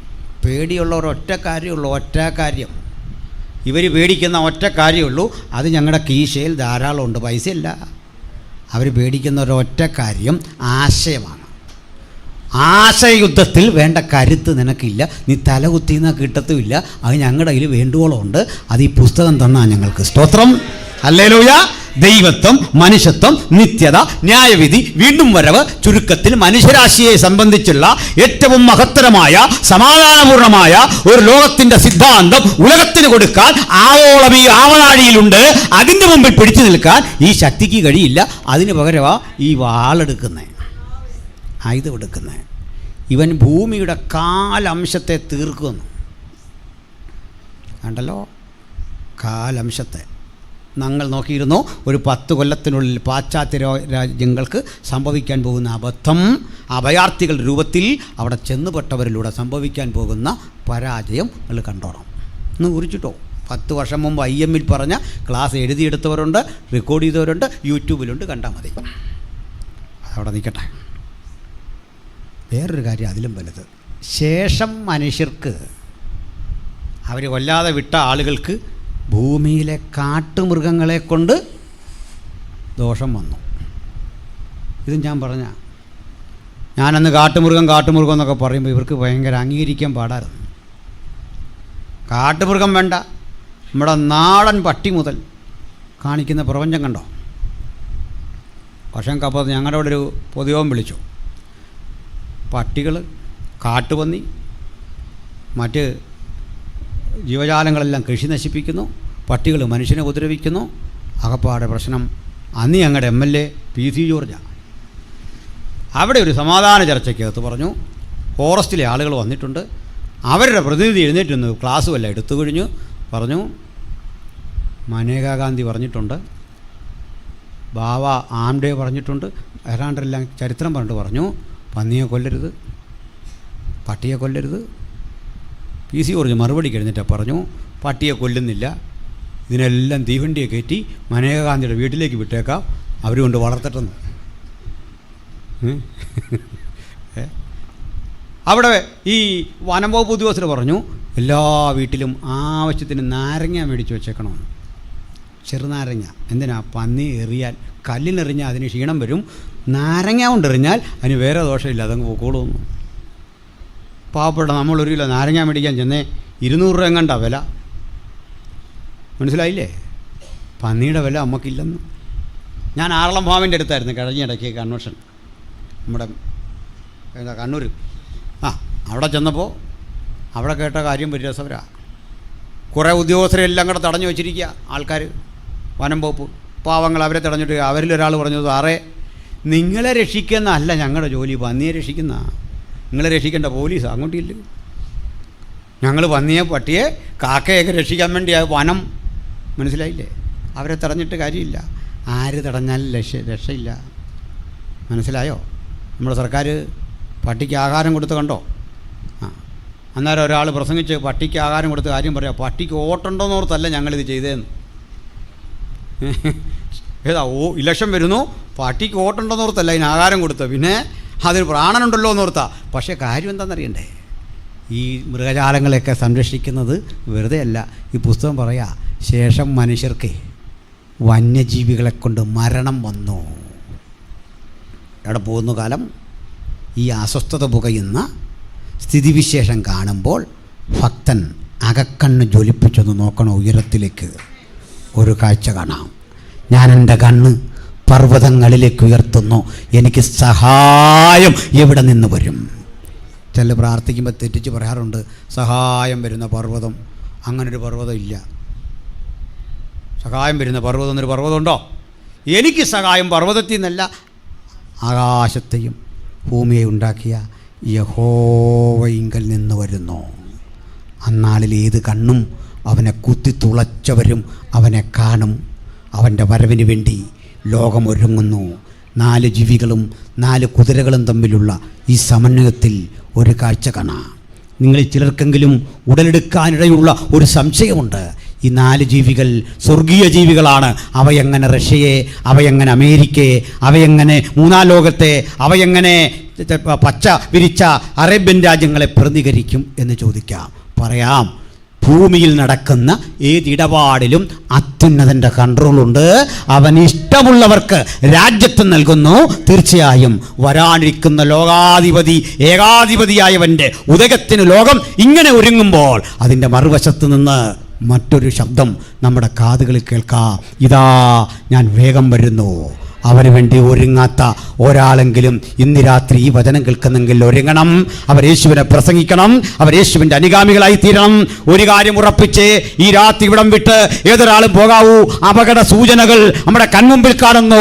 പ്രത്യാശക്കൊട്ടും കുറവ് വരണ്ട. അപകട സൂചനകൾക്കപ്പുറത്ത് നിങ്ങളുടെ നാവ് യേശുവിന് വേണ്ടി ചലിച്ചുകൊണ്ടിരിക്കട്ടെ.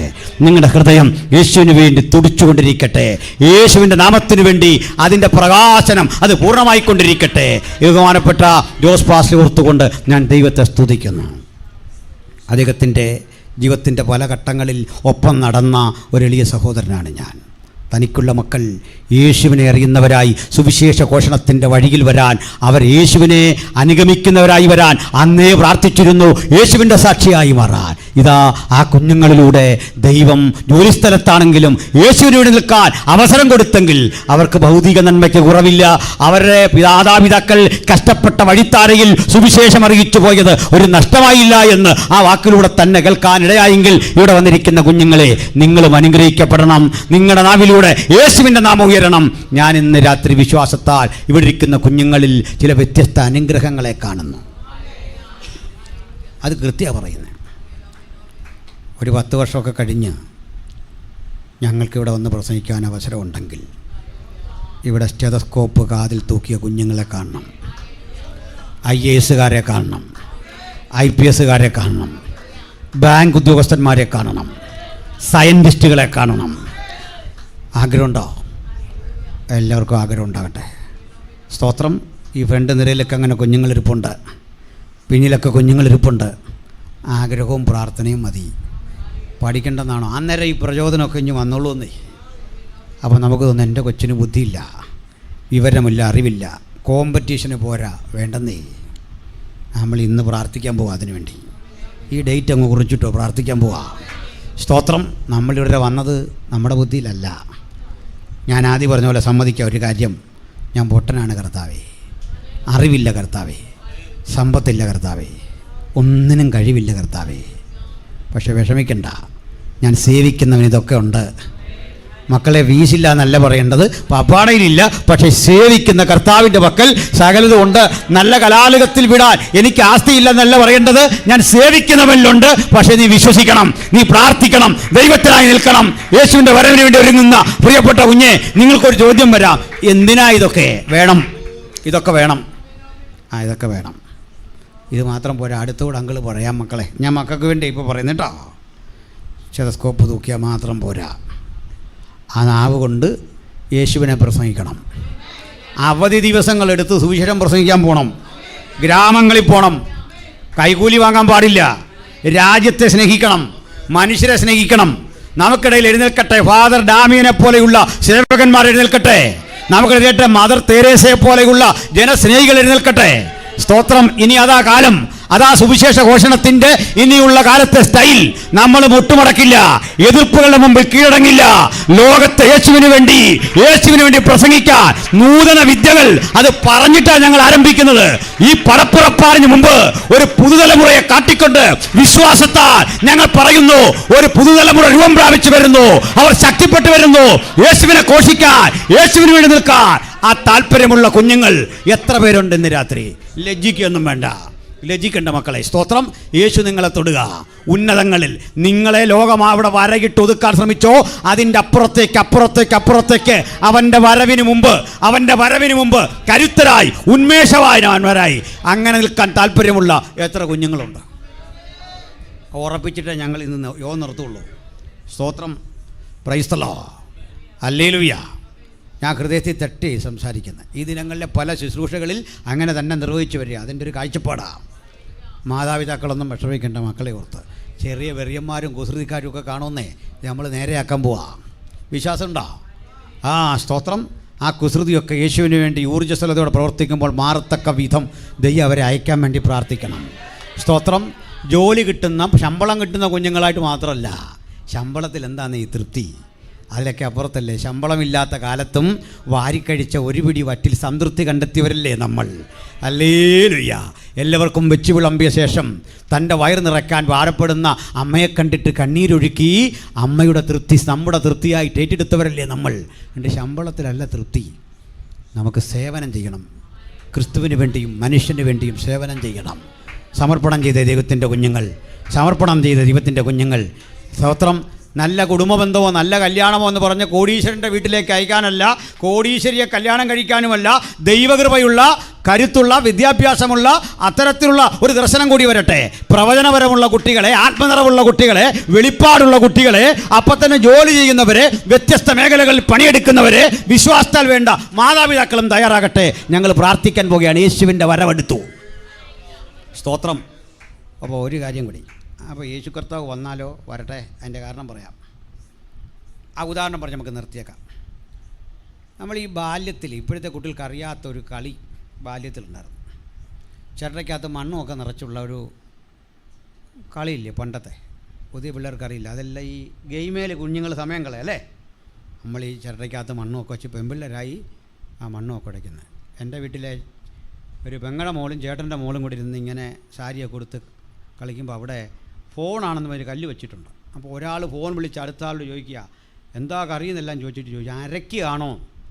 അപ്പോൾ അടുത്ത ആൾക്ക് എങ്ങനെയാണ് കണ്ടതെന്ന്. അകലങ്ങളിലാണല്ലോ ഈ സംഭവം. ഇതെങ്ങനെയാ കണ്ടതെന്ന് ഇപ്പോഴും അത് ഓർത്തിട്ട് ചിരി വരിക. അപ്പോൾ അവളെ നേഴ്സൊക്കെ ആയി. ചുരുക്കി പറഞ്ഞാൽ അങ്ങനൊരു കാലം ഉണ്ടായിരുന്നു പണ്ട്. അപ്പോൾ ആ കളിക്കുന്ന കുഞ്ഞുങ്ങൾക്ക് നിങ്ങളതൊന്ന് തട്ടിക്കളയാൻ നോക്കിയേ പറ്റുമോ? തട്ടിക്കളഞ്ഞാൽ അവർ കേസെടുക്കും നമ്മുടെ പേര്.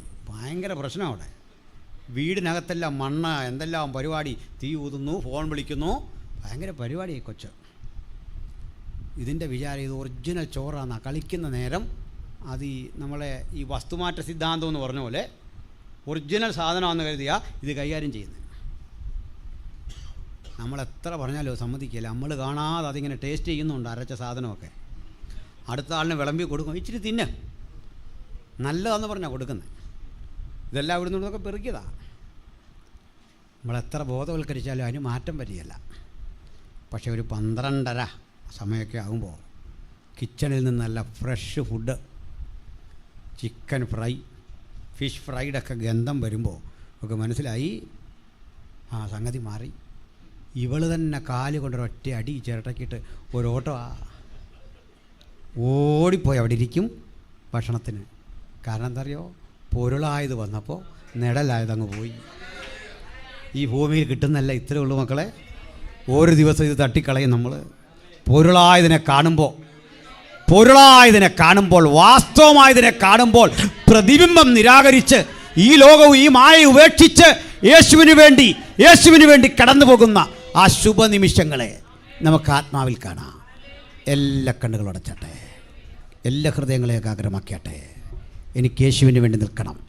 ജോലിയോടൊപ്പമോ ജോലിയോട് കൂടെയോ ജോലി ഇല്ലാതെയോ യേശുവിൻ്റെ വിളി പോലെ എനിക്ക് യേശുവിനെ പ്രസംഗിക്കണം. ആഗ്രഹമുള്ള കുഞ്ഞുങ്ങളെല്ലാം ഒന്ന് കൈപോക്കിക്കേ. യേശുവിനായി നിൽക്കാൻ മനസ്സുള്ള കുഞ്ഞുങ്ങൾ. ചില കുഞ്ഞുങ്ങൾ കരമുയർത്തുന്ന, ആരും പരസ്പരം നോക്കണ്ട, കൊച്ചു കുട്ടികളടക്കം കരമുയർത്തി കാണുന്നു. കർത്താവ് അനുഗ്രഹിക്കട്ടെ മക്കളെ. യേശുവിനായി നിൽക്കാൻ സമർപ്പണം ചെയ്ത് ഈ കുഞ്ഞുങ്ങൾ യേശുവിനെ പ്രസംഗിക്കുന്ന സന്തോഷമുള്ള മാതാപിതാക്കളും കരമുയർത്തിയട്ടെ. നമ്മുടെ എല്ലാ മക്കൾ യേശുവിനെ പ്രസംഗിക്കാൻ ശക്തരാകട്ടെ. അല്പനേരം നമുക്ക് ദൈവത്തെ മഹത്വപ്പെടുത്തി തിരുസന്നിധാനത്തിൽ എഴുന്നേറ്റ് നിൽക്കാം. ഈ വചനം കേട്ട ഏവർക്കും പുനരാഗമനം ചെയ്യാൻ പോകുന്ന യേശുവിൻ്റെ നാമത്തിൽ ഞങ്ങൾ അനുഗ്രഹങ്ങളും ആശീർവാദങ്ങളും കൽപ്പിക്കുന്നു.